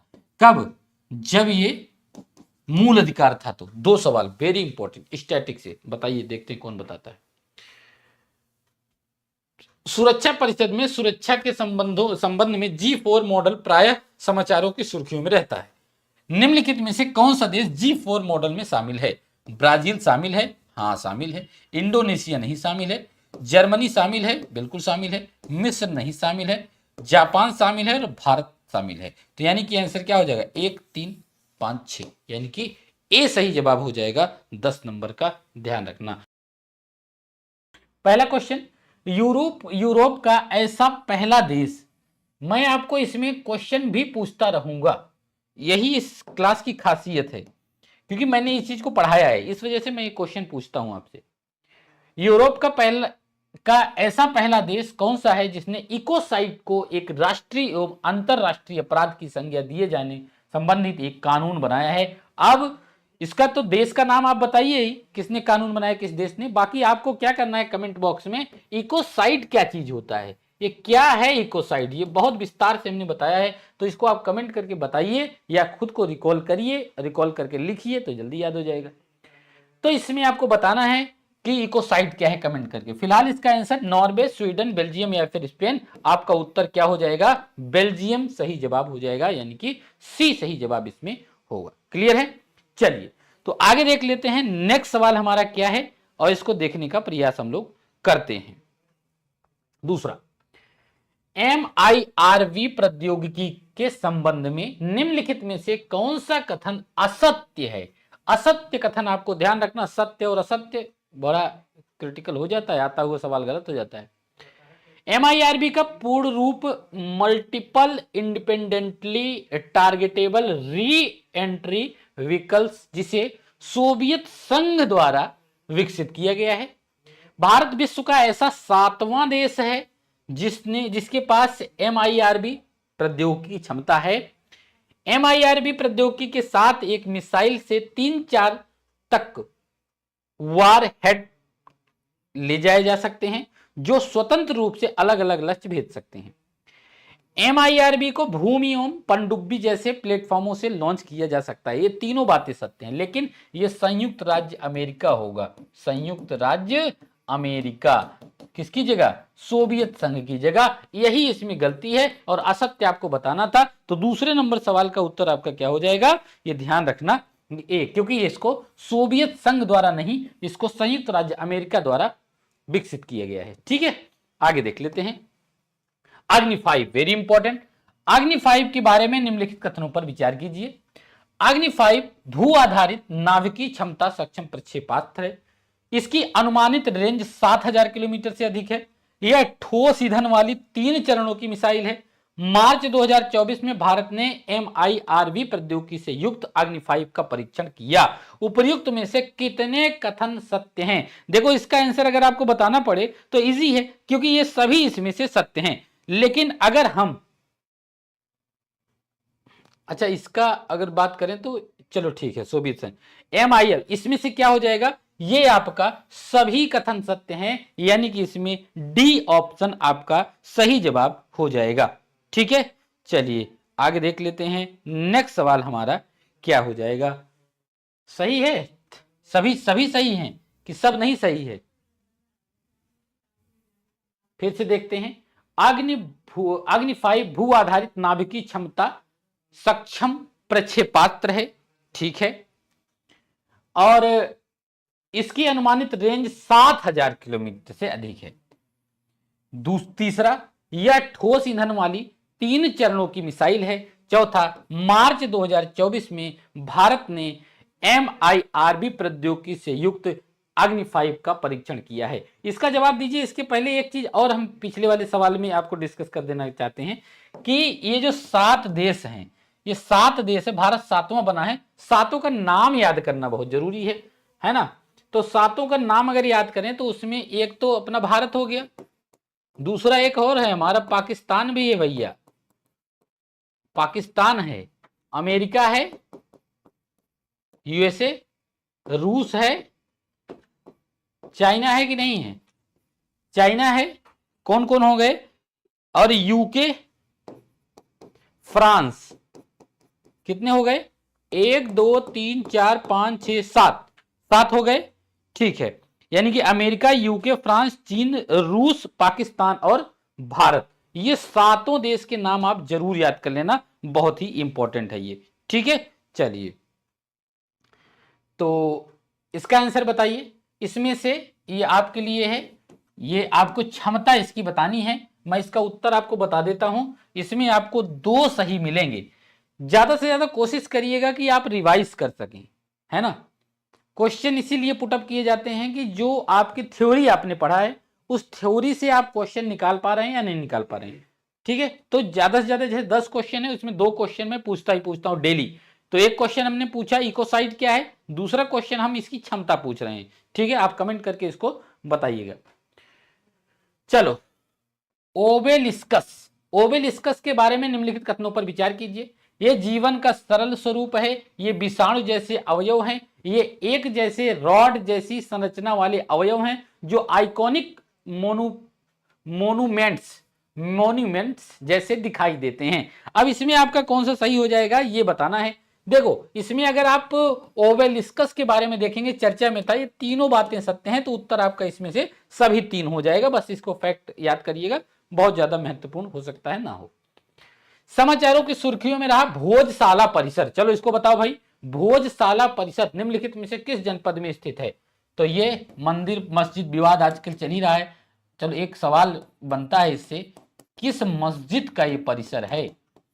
ठीक है, ये बताना है। तो भोजशाला निम्नलिखित में से किस जनपद में है? धार जनपद, भोपाल, ये उज्जैन या फिर कन्नौज। तो कहां है ये? धार में है ना। हाँ, तो इसका आंसर क्या हो जाएगा? ये ए सही जवाब हो जाएगा। ठीक है, चलिए। तो कमाल मौला मस्जिद परिषद का, कमाल मौला मस्जिद परिसर, तो इसका वैज्ञानिक अध्ययन किया जाएगा। कुल मिलाकर के इसमें देखा जाएगा कि वास्तव में ये मंदिर ही है कि मस्जिद ही है। तो ये हुआ है, तो ध्यान रखना इस चीज को। ठीक है, तो आंसर आपका ए हो जाएगा। छठा नंबर, निम्नलिखित में से किस राज्य में एक कानून बनाया गया है जिसके अनुसार मुस्लिम विवाह अथवा, बहुत इंपॉर्टेंट सवाल, मुस्लिम विवाह विच्छेद का पंजीकरण केवल विशेष विवाह अधिनियम 1954 के तहत माध्यम से हो सकेगा? पहले किससे होता था? देखो पहले क्या था? मुस्लिम विवाह विच्छेद का पंजीकरण अधिनियम था 1956 का, लेकिन अब क्या हुआ है? अब ये 1954 के माध्यम से ही होगा। 1956 वाला निरस्त कर दिया गया है। उत्तराखंड, आसाम, मध्य प्रदेश या फिर राजस्थान? तो आंसर आपका क्या हो जाएगा? ये आपका आसाम ने ऐसा काम किया है। ध्यान रखना, 1956 वाले के स्थान पर 1954 वाला ही मान्य होगा मुस्लिम विवाह विच्छेद और पंजीकरण को लेकर के। बहुत इंपॉर्टेंट है, ध्यान रखना। आगे समाचारों की सुर्खियों में रहे, देखो बड़ा सवाल है, इसमें कुछ एक्सप्लेन करने की जरूरत ही नहीं है। मेलानोक्लामिस द्रौपदी के बारे में निम्नलिखित में से कौन सा कथन सत्य है? पहला, रूबी लाल धब्बे वाले हेड सीड समुद्री स्लग की नई प्रजाति का नाम भारत की राष्ट्रपति द्रौपदी मुर्मू के नाम पर किया गया है, जिसकी खोज जूलॉजिकल सर्वे ऑफ इंडिया द्वारा की गई है। यह प्रजाति पश्चिम बंगाल तथा उड़ीसा के समुद्री तटों पर पाई जाती है। यह पारदर्शी बलगम का स्राव करती है जो चिकनी रेत के नीचे रेंगते समय रेत कणों से उसकी रक्षा करते हैं। बहुत इंपॉर्टेंट है, सभी सत्य हैं। अब इसके बारे में 4 ऑप्शन है, चारों ऑप्शन अपने आप में एक एक एक्सप्लेनेशन है। तो अगर चारों ऑप्शन को भी आप ध्यान में रखते हैं तो भी इसके बारे में आपको पर्याप्त जानकारी हो जाएगी। आगे देखते हैं, समाचारों की सुर्खियों में रही सहृदया लोचना किसके द्वारा लिखी गई है? अब 3 कृतियां हैं, एक तो रामचरितमानस है, रामचरितमानस, दूसरा है आपका पंचतंत्र और तीसरा ये। ठीक है, अब आप बताओ तो इसमें ये किसके द्वारा लिखी गई? ये तीनों आपको बताना है।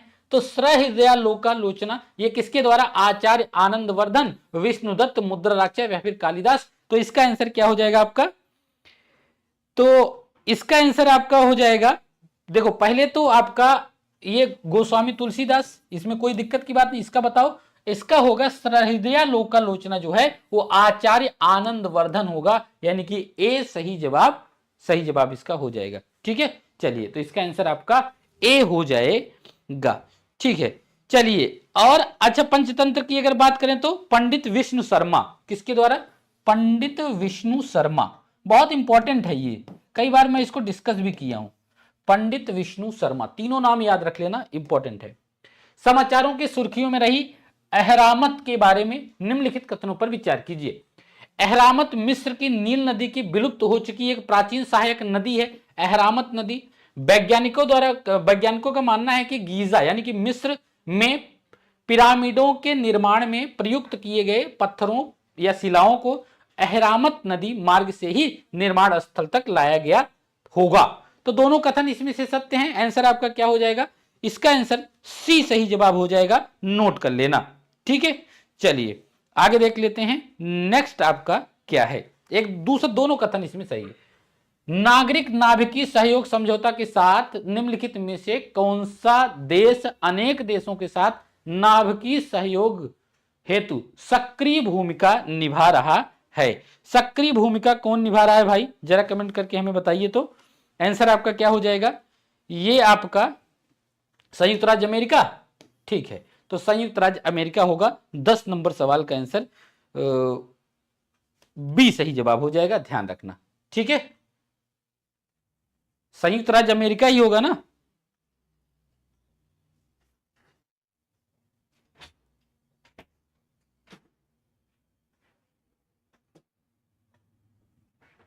नागरिक नाभिकीय सहयोग समझौते के साथ निम्नलिखित में से कौन सा देश अनेक देशों के साथ नाभिकीय सहयोग हेतु सक्रिय भूमिका निभा रहा है? तो ये यही होगा, संयुक्त राज्य अमेरिका ही होगा आंसर आपका ही। फर्स्ट क्वेश्चन क्या है? निम्नलिखित में से किस देश के भू राजनीतिक क्षेत्र में आपातकाल घोषित किया गया?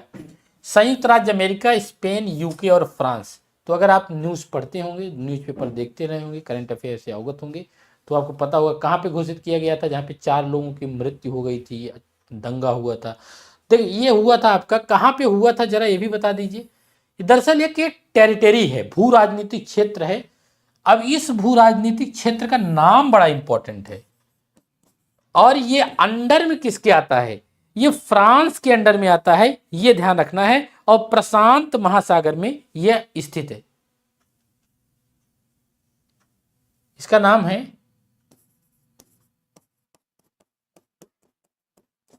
New Caledonia. न्यू कैलेडोनिया इसका नाम है, और ये प्रशांत महासागर में है, और इस पर अधिकार किसका है? फ्रांस का है। ठीक है, तो ध्यान रखिएगा, इंपॉर्टेंट है ये क्वेश्चन।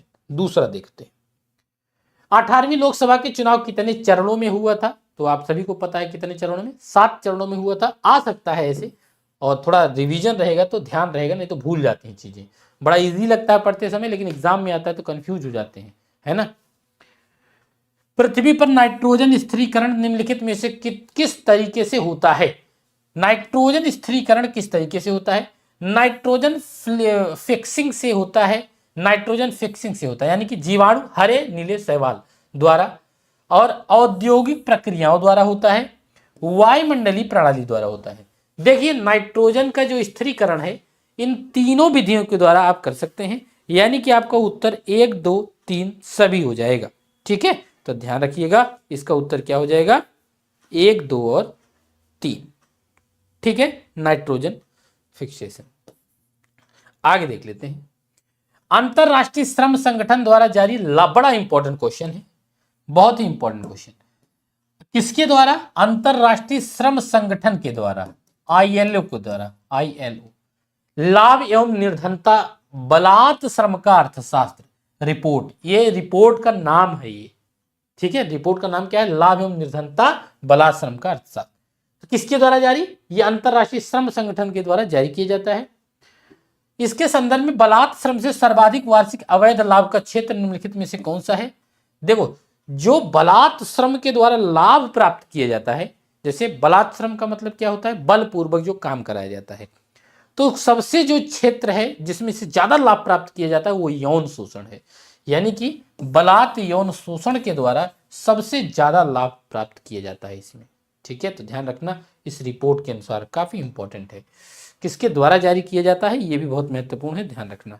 ठीक है, निम्नलिखित में से किस उत्पाद को अभी हाल ही में भौगोलिक संकेतक प्रदान किया गया, GI टैग दिया गया? बड़ा इंपॉर्टेंट है।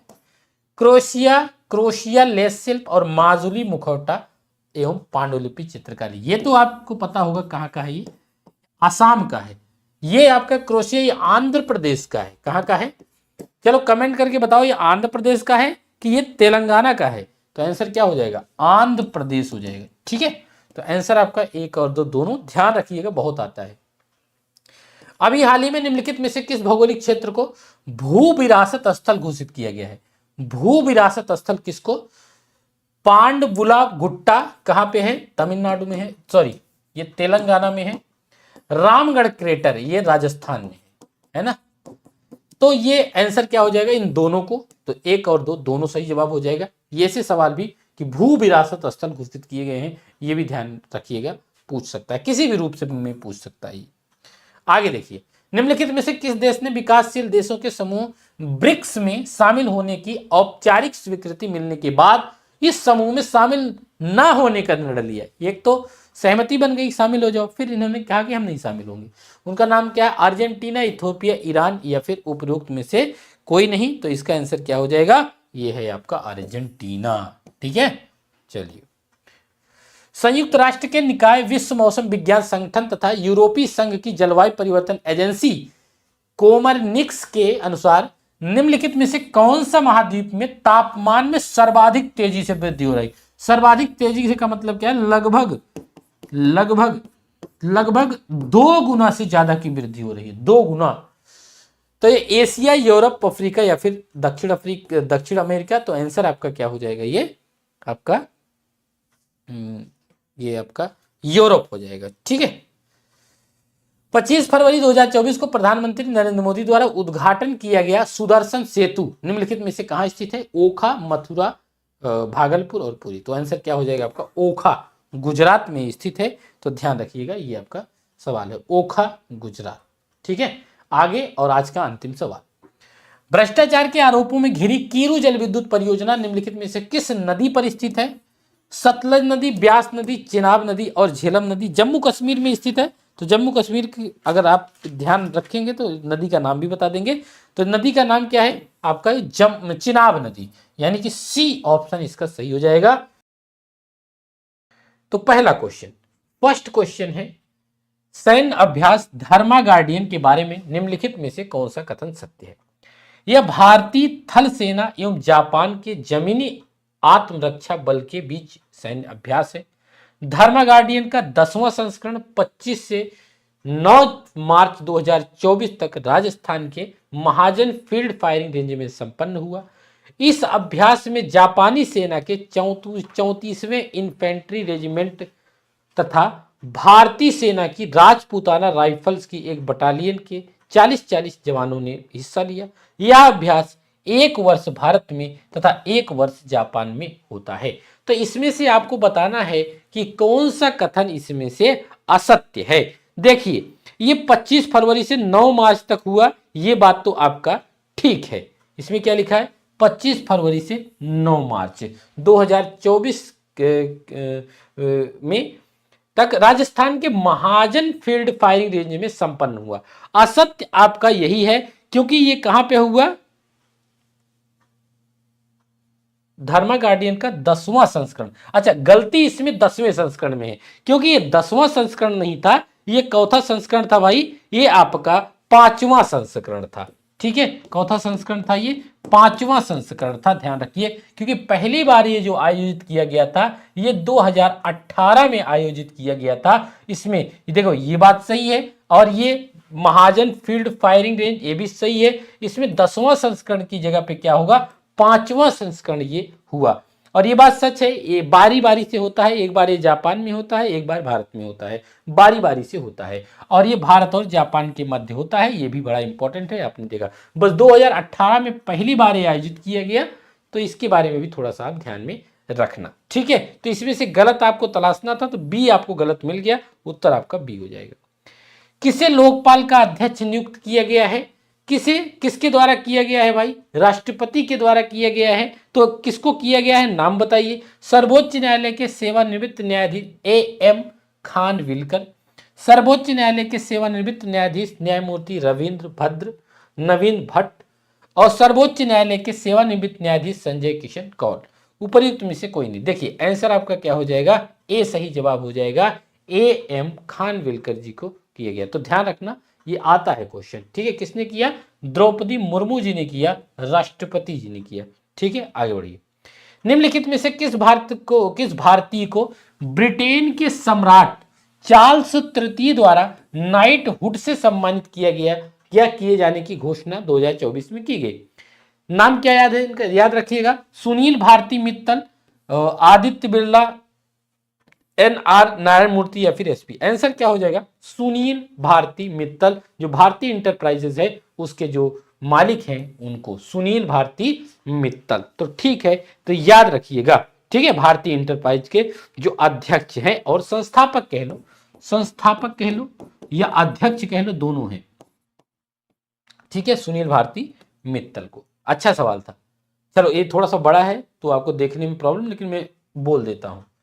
सर्वोच्च न्यायालय की 7 सदस्यीय संविधान पीठ द्वारा संसद विधानमंडल में रिश्वत लेकर मत देने पर आपराधिक मुकदमा चलाए जाने से संबंधित एक निर्णय के संदर्भ में निम्नलिखित में से कौन सा कथन असत्य है? बड़ा स्टेटमेंट है तो इसमें से सब स्टेटमेंट सत्य होंगे, बस एक ही स्टेटमेंट है जो इसमें से गलत है, तो ध्यान में रखिएगा कौन सा इसमें से गलत है। ठीक है, चलिए। सांसदों और विधायकों को सदन में मतदान करने या भाषण देने के लिए रिश्वत लेने के मामले में अभियोग से कोई छूट नहीं है। इस निर्णय ने झारखंड मुक्ति मोर्चा रिश्वत मामले में 5 सदस्यीय संविधान पीठ के 1998 के एक फैसले को पलट दिया। इस निर्णय से प्रतिपादित सिद्धांत राज्यसभा, राष्ट्रपति और उपराष्ट्रपति के चुनाव पर लागू नहीं होगा, इसमें लिखा है। और बताना है कौन सा असत्य है। संविधान के अनुच्छेद 105 के तहत संसद सदस्यों तथा अनुच्छेद 194(2) के तहत विधानमंडल के कही गई किसी भी बात या कृत्य के लिए उन पर अभियोग नहीं चलाया जा सकता। ये तो बात 100% आपका सत्य है। लेकिन इसमें अगर राज्यसभा, राष्ट्रपति और उपराष्ट्रपति के भी चुनाव इसमें शामिल है, यानी कि ये जो बात लिखी गई है कि नहीं होगा, ये बात गलत है, सी हो जाएगा। तो देखिए कितना इंफॉर्मेशन, ये चाहे स्टैटिक कह लो चाहे करंट कह लो, स्टैटिक काफी पार्ट आपके कवर हो गए। जैसे आपको ये देख लो 105(2) और 194(2). तो ऐसे ही जो ऐसे आर्टिकल होते हैं यही इंपॉर्टेंट होते हैं, चर्चा में है और यही स्टैटिक बन के पूछ लिए जाते हैं। ठीक है, आगे देख लेते हैं। समाचारों की सुर्खियों में रहा चक्षु के बारे में निम्नलिखित में से कौन सा कथन सही नहीं है? चक्षु केंद्रीय दूरसंचार विभाग द्वारा विकसित एक ऑनलाइन प्लेटफॉर्म है। इस प्लेटफॉर्म पर नागरिक ऐसे फोन कॉल व संदेशों की जानकारी दे सकते हैं जिनके जरिए उनके साथ वित्तीय धोखाधड़ी से लेकर के सेक्सटॉर्शन तक किया जा रहा है। बिल्कुल सही। चक्षु को सरकारी पोर्टल संचार साथी .gov पर औपचारिक रूप से शुरू किया गया। इस प्रकार से दर्ज शिकायतों पर आपराधिक कार्रवाई नहीं की जा सकती। तो क्या आपराधिक कार्रवाई की जा सकती है? बिल्कुल आपराधिक कार्रवाई की जा सकती है। तो आंसर क्या हो जाएगा? आंसर आपका डी होगा, जो इसमें से सही सुमेलित नहीं होगा। चक्षु पोर्टल के बारे में ये दोनों बातें सही हैं। चक्षु पोर्टल बड़ा इंपॉर्टेंट है, इस पर एक सवाल इसमें और है, चलिए देख लीजिए। निम्नलिखित प्रकरणों पर विचार कीजिए। चलिए विचार कर लेते हैं। सेक्सटॉर्शन के कॉल या मैसेज सरकारी अधिकारी या उनका रिश्तेदार बनकर बात करना, फर्जी कस्टमर केयर हेल्पलाइन से कॉल। चलो, बैंक, बिजली, गैस, बीमा पॉलिसी के लिए आने वाली कॉल, रोबोटिक या बार बार की जा रही कॉल, ऑनलाइन नौकरी, लॉटरी, तोहफे, लोन ऑफर के लिए की जा रही फर्जी कॉल, संदेहास्पद वेबसाइट के लिए लिंक वाले मैसेज। उपयुक्त में से कितने प्रकार के मामलों से संबंधित शिकायतें केंद्र सरकार के चक्षु पोर्टल पर की जा सकती है? दोस्तों, ये सभी प्रकार की शिकायतें चक्षु पोर्टल पर की जा सकती हैं। आंसर क्या हो जाएगा? सभी 5। बहुत इंपॉर्टेंट है, 2 क्वेश्चन इससे लिया गया है। दोनों के बारे में, दोनों से आपको इसके बारे में काफी जानकारी मिली होगी। पानी के नीचे देश की पहली मेट्रो रेल किस शहर में संचालित है? तो आपको पता है पश्चिम बंगाल, यानी कि कोलकाता से लेकर के हावड़ा तक। ठीक है, ये बात ध्यान रखना, नरेंद्र मोदी जी ने इसका उद्घाटन किया। कोलकाता, कोच्चि, दिल्ली या कहीं भी नहीं। आंसर क्या हो जाएगा आपका? कोलकाता सही जवाब हो जाएगा। ठीक है, तो ध्यान रखना, पहली नीचे पानी के नीचे वाली मेट्रो है और कितने किलोमीटर की, ये भी इंपॉर्टेंट है, 4.8 किलोमीटर की लंबाई है। फरवरी रास्ते की लंबाई है। फरवरी मार्च 2024 में निम्नलिखित में से किस शहर में गंभीर जल संकट उत्पन्न हो गया? देखो भाई, बेतहासा जो डेवलपमेंट का काम है वो भी एक आपदा का कारण बन सकता है, वो बेंगलुरु में देखने को मिला है। बीकानेर राजस्थान, नागपुर बेंगलुरु कर्नाटक या अमरावती महाराष्ट्र। तो इसमें क्या हुआ कि इतना बेतहासा डेवलपमेंट हो रहा है कि आपको बेंगलुरु में भारी जल संकट उत्पन्न हो गया था, काफी दिन चर्चा में रहा था ये बात। ठीक है, तो ये सब सारी चीजों को ध्यान में रखना पड़ेगा। आंसर क्या हो जाएगा? सी। समाचारों की सुर्खियों में रही सेला सुरंग के बारे में निम्नलिखित में से कौन सा कथन सत्य नहीं है? सेला सुरंग के बारे में कौन सा इसमें से नहीं है? बड़ा इंपॉर्टेंट बात है ये, कई सारी चीजें पूछ सकता है। सेला सुरंग विश्व की सबसे लंबी ट्विन लेन सुरंग है, ट्विन लेन सुरंग है, सबसे लंबी। दूसरा, सेला सुरंग का उद्घाटन नितिन गडकरी के द्वारा किया गया था, पीएम के द्वारा किया गया था, प्रधानमंत्री जी के द्वारा किया गया था 9 मार्च को, यानी कि ये गलत हो गया। सेला सुरंग का निर्माण सीमा सड़क संगठन ब्रो, बॉर्डर रोड ऑर्गेनाइजेशन ने किया था, याद रखना। सेला सुरंग अरुणाचल प्रदेश में स्थित है। देखो 4 जानकारी आपको इससे मिल गई, तो 4 ही इंफॉर्मेशन बहुत है इसमें, ठीक है। ऐसे क्वेश्चन है कि 4 इंफॉर्मेशन बहुत है, तो ध्यान रखना 20 का गलत हो जाएगा, क्योंकि नितिन गडकरी ने नहीं, प्रधानमंत्री मोदी ने किया था। बड़ा अच्छा सवाल है। संयुक्त राष्ट्र विकास कार्यक्रम द्वारा जारी मानव विकास रिपोर्ट 2023-24 के अनुसार मानव विकास सूचकांक 2022 में भारत का रैंक कौन सा है? बहुत अच्छा, 131वां, 32वां, 33वां या फिर 34वां? तो आंसर आपका क्या हो जाएगा? 134वां, यानी कि डी सही जवाब हो जाएगा, ठीक है। चलिए तो आगे बढ़ते हैं। अच्छा चलिए एक कमेंट करके बताइए आप, 2021 में चौथा स्थान था, ठीक है, कमेंट करके बताइए। आज का बड़ा ही अच्छा क्वेश्चन है, ऐसा क्वेश्चन पिछले वाले एपिसोड में भी एक आया था, बताना आप। संयुक्त राष्ट्र विकास कार्यक्रम द्वारा 13 मार्च 2024 को जारी मानव विकास रिपोर्ट 2023-24 के संदर्भ में निम्नलिखित कथनों पर विचार कीजिए। मानव विकास सूचकांक 2022 में स्विट्जरलैंड का पहला स्थान रहा। मानव विकास सूचकांक 2022 में भारत का रैंक अपने पड़ोसी देशों से नीचे रहा। क्या सभी पड़ोसी देशों से? तो भारत का स्थान जानना पड़ेगा आपका, कौन था? तो भारत का स्थान बताइए कौन था? 134 भारत का स्थान है। अब इसके आगे पीछे जो पड़ोसी देश है, चाहे नेपाल हो, भूटान हो, पाकिस्तान हो, बांग्लादेश है, तो श्रीलंका है, ये सबका स्थान जानना पड़ेगा आपको। मानव विकास सूचकांक 2022 के शीर्ष 10 देशों में एशिया का एक भी देश शामिल नहीं है। क्या ये बात सही है? अब ये आपको पड़ोसी देश की जो एशिया का जो है, देखिए प्रश्न कितना सारगर्भित है। मानव विकास सूचकांक 2022 के शीर्ष 10 देशों में एशिया का एक भी देश, अब आपको एशिया की भी रैंकिंग पता होनी चाहिए। प्रति व्यक्ति सकल राष्ट्रीय आय मानव विकास सूचकांक का एक घटक है। देखो बड़ा अच्छा बात है कि घटक भी आपको याद होना चाहिए। तो मानव विकास, सबसे पहले घटक ही देख लेते हैं। मानव विकास सूचकांक के 3 घटक हैं, कौन कौन से हैं? एक तो आपका जीवन प्रत्याशा, दूसरा शिक्षा, तीसरा प्रति व्यक्ति आय। नोट कर लीजिए, एक है आपका जीवन प्रत्याशा, दूसरा है शिक्षा, तीसरा है प्रति व्यक्ति आय, प्रति व्यक्ति आय। ये आपकी जो घटक हैं, ये पीसीएस की परीक्षा में बहुत पूछा जाता है, आरओ में भी पूछा जाता है, ठीक है। तो 3 घटक हैं, तो इसमें से प्रति व्यक्ति आय तो है ही है, यानी कि एक चौथा आपका सही हो गया। मानव विकास सूचकांक 2022 में स्विट्जरलैंड का पहला स्थान रहा, यह भी बात बिल्कुल करेक्ट है। दोनों बातें गलत हैं, क्यों गलत है इसको देखेंगे। तो इसमें सवाल ये है कि कितने तथ्य सही है, कौन कौन से नहीं, कितने सही है, इतना बड़ा क्वेश्चन। आंसर क्या हो जाएगा आपका? 2 सही है। कितने सही है? 2, 1 और 4। अब देखो मानव विकास सूचकांक 2022 भारत की रैंक अपने पड़ोसी देशों से नीचे है, तो पड़ोसी देशों से नीचे नहीं है। अब आपको सारे पड़ोसी देशों को तो नहीं, लेकिन 1-2 आप उसका नाम बता दीजिए, ताकि ये चीजें क्लियर हो जाए कि आपको ये चीज पता थी। तीसरा ऑप्शन जो तीसरा वाला है, ये तो 9वां स्थान आपको याद होगा कि सिंगापुर का था, तो ये तो सरासर गलत है, इसमें कोई दिक्कत ही नहीं है, ठीक है। और ये भी किसी एक देश का पूछा नहीं, इसलिए आप आसानी से आप निकाल सकते हैं। भारत का स्थान इन सबसे नीचे थोड़ी है। भारत का स्थान बताओ, तुरंत बताओ। देखिए इसमें मैं आपको बताता हूं, चाइना का चौथा है, चीन का स्थान आप नोट कर, यहां साइड में मैं लिख देता हूं, साइड में नोट करते जाओ। चीन का स्थान 75वां था। ये सब जानते रहो भाई, आ सकता है सवाल, अगर आएगा तो परीक्षा में गलत नहीं करना है। और चीन का आपका 75वां था, श्रीलंका का 78वां था, श्रीलंका का 78वां था, और 125वां किसका था? ये सब दिमाग में अपने सोचते रहा करिए। 125वां स्थान किसका था? भूटान का था। और बांग्लादेश का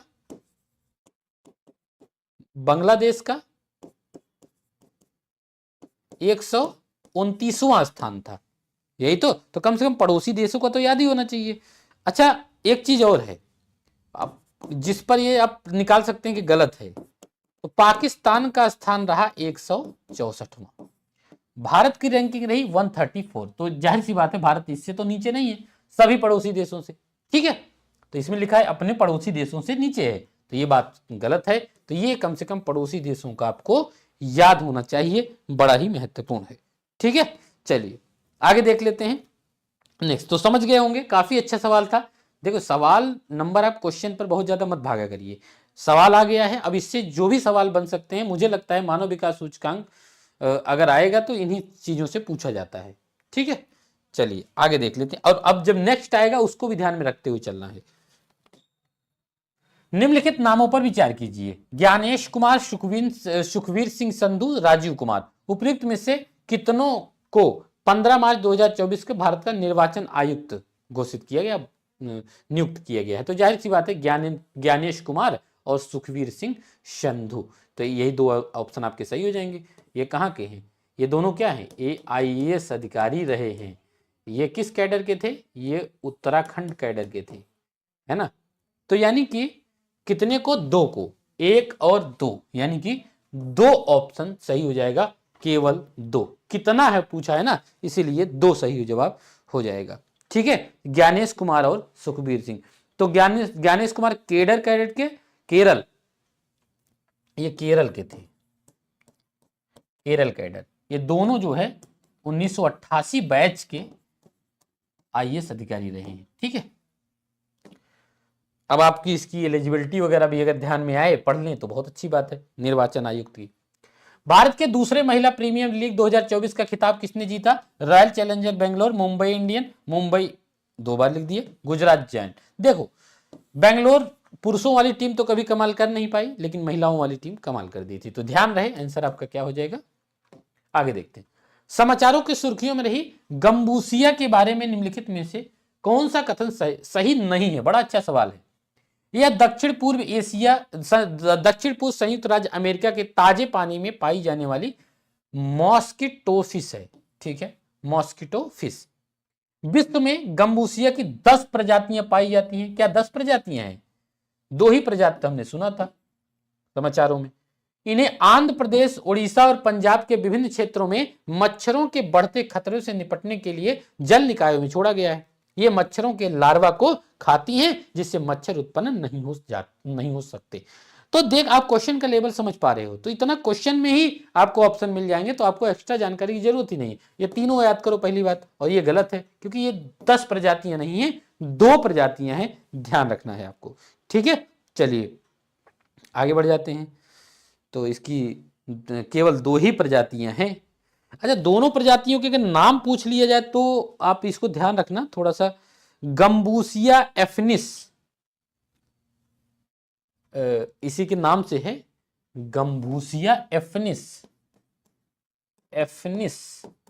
और एक का नाम है गंबूसिया, दूसरा नाम क्या है, होलबुकी, होलबुकी, हाँ होलबुकी। तो एफिनिस और होलबुकी, ये दोनों प्रजाति बहुत मुश्किल है, लेकिन ध्यान रहे तो ज्यादा अच्छा है।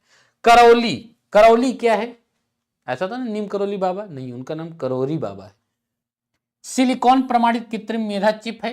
धान की एक नवीन प्रजाति को मुख्य रूप से बोई जाती है, जो अंडमान निकोबार द्वीप समूह में पाई जाने वाली आदितम जनजाति है।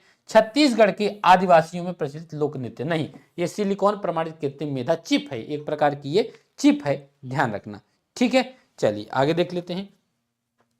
वन्य जीवों की प्रवासी प्रजातियों के संरक्षण पर अभिसमय 1978 के कॉप 14 का आयोजन कहां किया गया। बड़ा अच्छा सवाल है। वन्य जीवों की प्रवासी प्रजातियों के संरक्षण पर कहां, नैरोबी, कोलंबो, समरकंद या फिर तेहरान। तो ये तो आंसर क्या हो जाएगा आपका, समरकंद में आयोजित किया गया। ध्यान रखना, ये बना था आपका कब, 1979 में, लेकिन लागू कब हुआ, 1983 में, है ना, 1983 में। कितनी पार्टियां हैं जो इसमें शामिल हुई हैं, कितने देश हैं ये बताना। 133 हैं। क्या कुछ अपडेट हुआ है आप मुझे कमेंट करके बताना, ठीक है। तो आंसर क्या हो जाएगा आपका, ये सी हो जाएगा। नीतीश डिवाइस के बारे में निम्नलिखित कथनों में से कौन सा असत्य है। नीतीश का पूर्ण रूप novel initiative technological intervention for safety of humanities.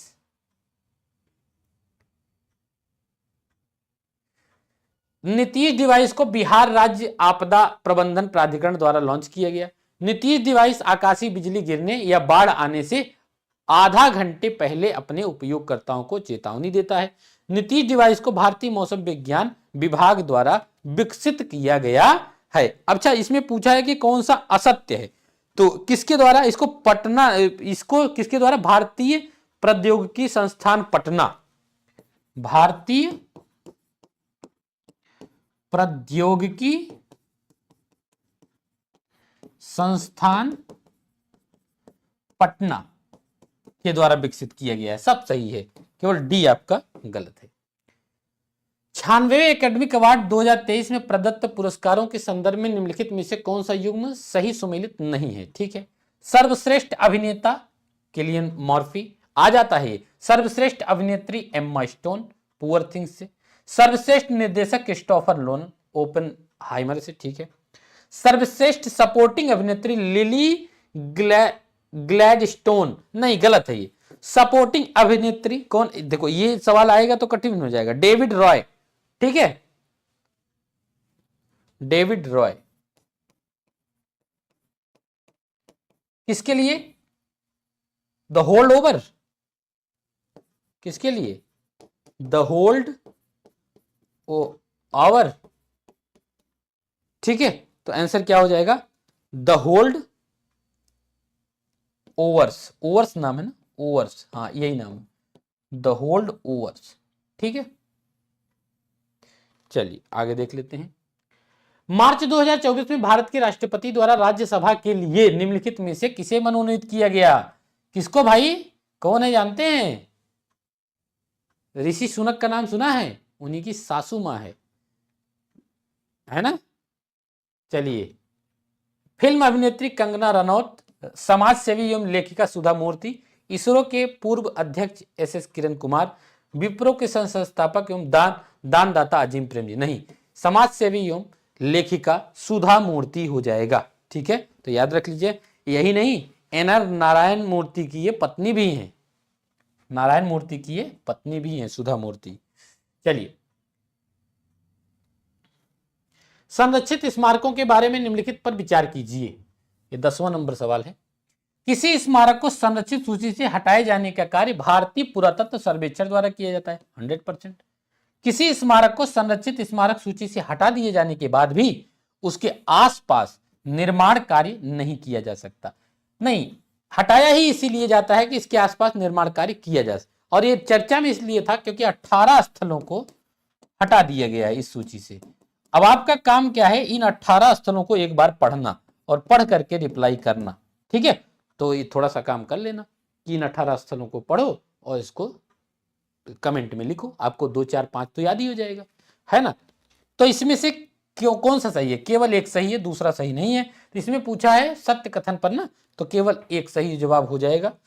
तो क्योंकि इसके आसपास निर्माण कार्य किया जा सकता है अगर उसको संरक्षण सूची से हटा दिया गया तो। ठीक है, अभी हाल ही में ग्याल सिंह अधोसंरचना, दरअसल ये एकेडमीज है, एकेडमीज ग्याल सिंह अधोसंरचना परियोजना के वित्तीयन हेतु किन देशों के बीच समझौते ज्ञापन पर हस्ताक्षर किए गए हैं? तो देखिए, प्रधानमंत्री मोदी गए थे कहां पे, तो कौन कौन देश किया था? पहले आप उत्तर दीजिए। भारत और भूटान, चाइना और नेपाल, भारत और नेपाल, चाइना और म्यांमार। तो इसका उत्तर क्या हो जाएगा? किन दोनों देशों ने मिलकर के किया था? भारत और भूटान ने मिलकर के किया था। हो सकता है प्रश्न आ जाए, तो ऐसे बहुत कम उम्मीद रहती है, लेकिन आ भी सकता है डायरेक्ट प्रश्न। ठीक है, ध्यान रखिएगा। निम्नलिखित देशों पर विचार कीजिए। यह प्रश्न बड़ा इंपॉर्टेंट है। भारत, जापान, चाइना, संयुक्त राज्य अमेरिका, रसिया जो कि सोवियत संघ।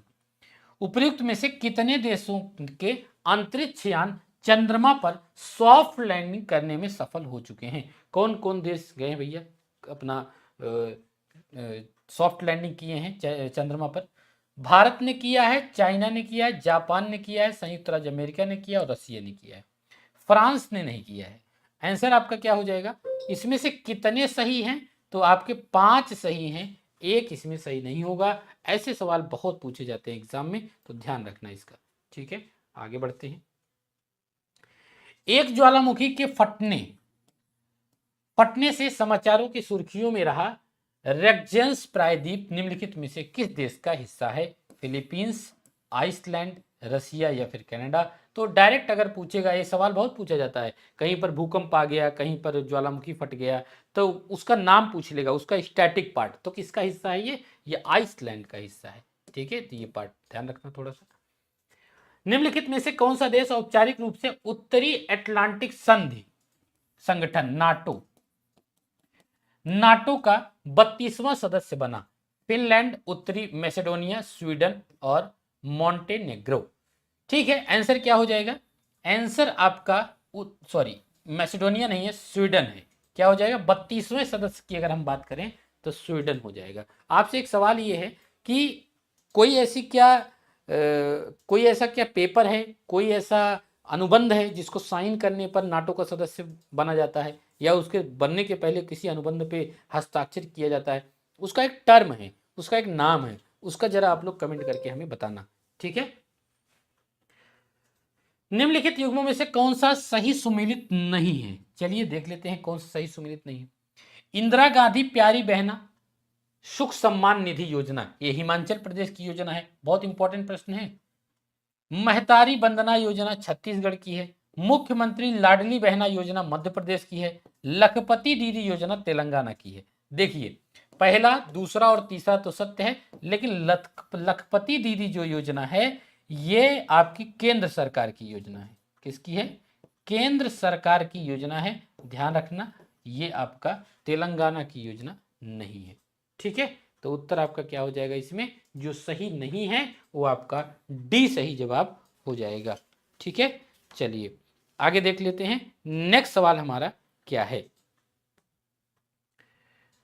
निम्नलिखित में से किस देश में भारी बरसात और तत्परिणाम स्वरूप आई भारी बाढ़ से अप्रैल 2024 के पहले सप्ताह में 350 से अधिक लोग मारे गए और 10 लाख से ज्यादा लोग विस्थापित हो गए? तो बहुत अच्छा सवाल है। Kenya, Somalia, Ethiopia, Tanzania. उत्तर तो ये सभी हो जाएगा, लेकिन आपको ये बताना है कि ये कौन से अफ्रीका में आते हैं? दक्षिणी क्षेत्र में आते हैं, पश्चिमी अफ्रीका में आते हैं, पूर्वी अफ्रीका के ये देश हैं, या फिर आपका उत्तरी अफ्रीका के देश हैं? तो ये आप हमें कमेंट करके जो मैं पूछा करूं उसका कमेंट भी दे दिया करो। ठीक है, चलिए आगे देखिए। 7वां क्वेश्चन, आद्यतन उपलब्ध अनंतिम आंकड़ों के अनुसार चालू वर्ष 2024 की पहली छमाही में भारत का सबसे बड़ा व्यापारिक भागीदार देश कौन सा रहा? चाइना, अमेरिका, संयुक्त अरब अमीरात या फिर रसिया? तो इसका आंसर क्या हो जाएगा? ये आपका अमेरिका सही जवाब हो जाएगा। ये प्रश्न शायद रिपीट हो गया है, एक बार हम लोगों ने ये प्रश्न को किया हुआ है। ठीक है, तो आंसर क्या हो जाएगा इसका? अमेरिका सही जवाब हो जाएगा। ये रिपीटेड प्रश्न है। ठीक है, कोई बात नहीं है, आज सीरीज ये समाप्त हो रही है पुराने क्वेश्चन की, तो ये आपका रिवीजन ही हो जाएगा। उपर्युक्त आंकड़ों के अनुसार जनवरी से जून 2024 में भारत के वस्तुगत आयात संबंधी किस देश से रहे हैं? चाइना, दोबारा यही क्वेश्चन हो गया। ठीक है, नहीं, ये अलग क्वेश्चन है। आंसर क्या हो जाएगा? इसमें वस्तुगत पूछा है। क्या पूछा है? वस्तुगत आयात की बात की जा रही है, तो इसमें हमारा जब वस्तुगत की बात आएगी तो चाइना सही जवाब हो जाएगा। ये वैसे जो आपका जनवरी से जून 2024 है। ठीक है, लेकिन ऐसे प्रश्न जो तिमाही से रिलेटेड होते हैं या छमाही से रिलेटेड होते हैं बहुत कम ही परीक्षा में पूछे जाते हैं। वो हाल फिलहाल में कोई परीक्षा होती है तो पूछ लिए जाते हैं। अगर जब ये आंकड़े निकलते हैं उस टाइम कोई परीक्षा नहीं है तो ये आंकड़े नहीं पूछे जाते हैं आमतौर पर। ठीक है, चलिए, उच्च शिक्षण संस्थानों की शिक्षा मंत्रालय की ताजा इंडिया रैंकिंग 2024 में किस संस्थान को प्रबंधकीय संस्थानों में शीर्ष रैंकिंग प्रदान की गई है? IIM Kolkata, IIM Ahmedabad, IIM Bengaluru या फिर आपका आईआईएम कोझिकोड? तो इसका आपका सही जवाब क्या हो जाएगा? ये आपका अहमदाबाद होगा, आईआईएम अहमदाबाद। जब हम करंट अफेयर की सीरीज पढ़ रहे थे रात 8 बजे वाली, जिसमें हम विस्तार से करंट अफेयर पढ़ रहे हैं, जिसमें लिखा है ना एक बार अच्छे से करंट अफेयर पढ़ें, जो विस्तार वाली सीरीज में, उसमें हम बहुत विस्तार से आपको विभिन्न विभिन्न जो क्षेत्रों में जो रैंकिंग है बहुत विस्तार से समझाया है। ठीक है, वो अभी सीरीज खत्म नहीं हुई है, उसमें अभी अंतरराष्ट्रीय वाला पार्ट अभी बाकी है। ठीक है, अभी वो क्लास चलेगी। आगे आज का अंतिम सवाल देख लीजिए। नेक्स्ट सवाल आपका क्या है, सिडबी मुख्यतः किस श्रेणी के लोगों को ऋण प्रदान करता है? बहुत इजी है, ये किसान, महिला, लघु उद्योग या फिर सार्वजनिक उपक्रम। आंसर आपका क्या हो जाएगा? लघु उद्योग सही जवाब होगा।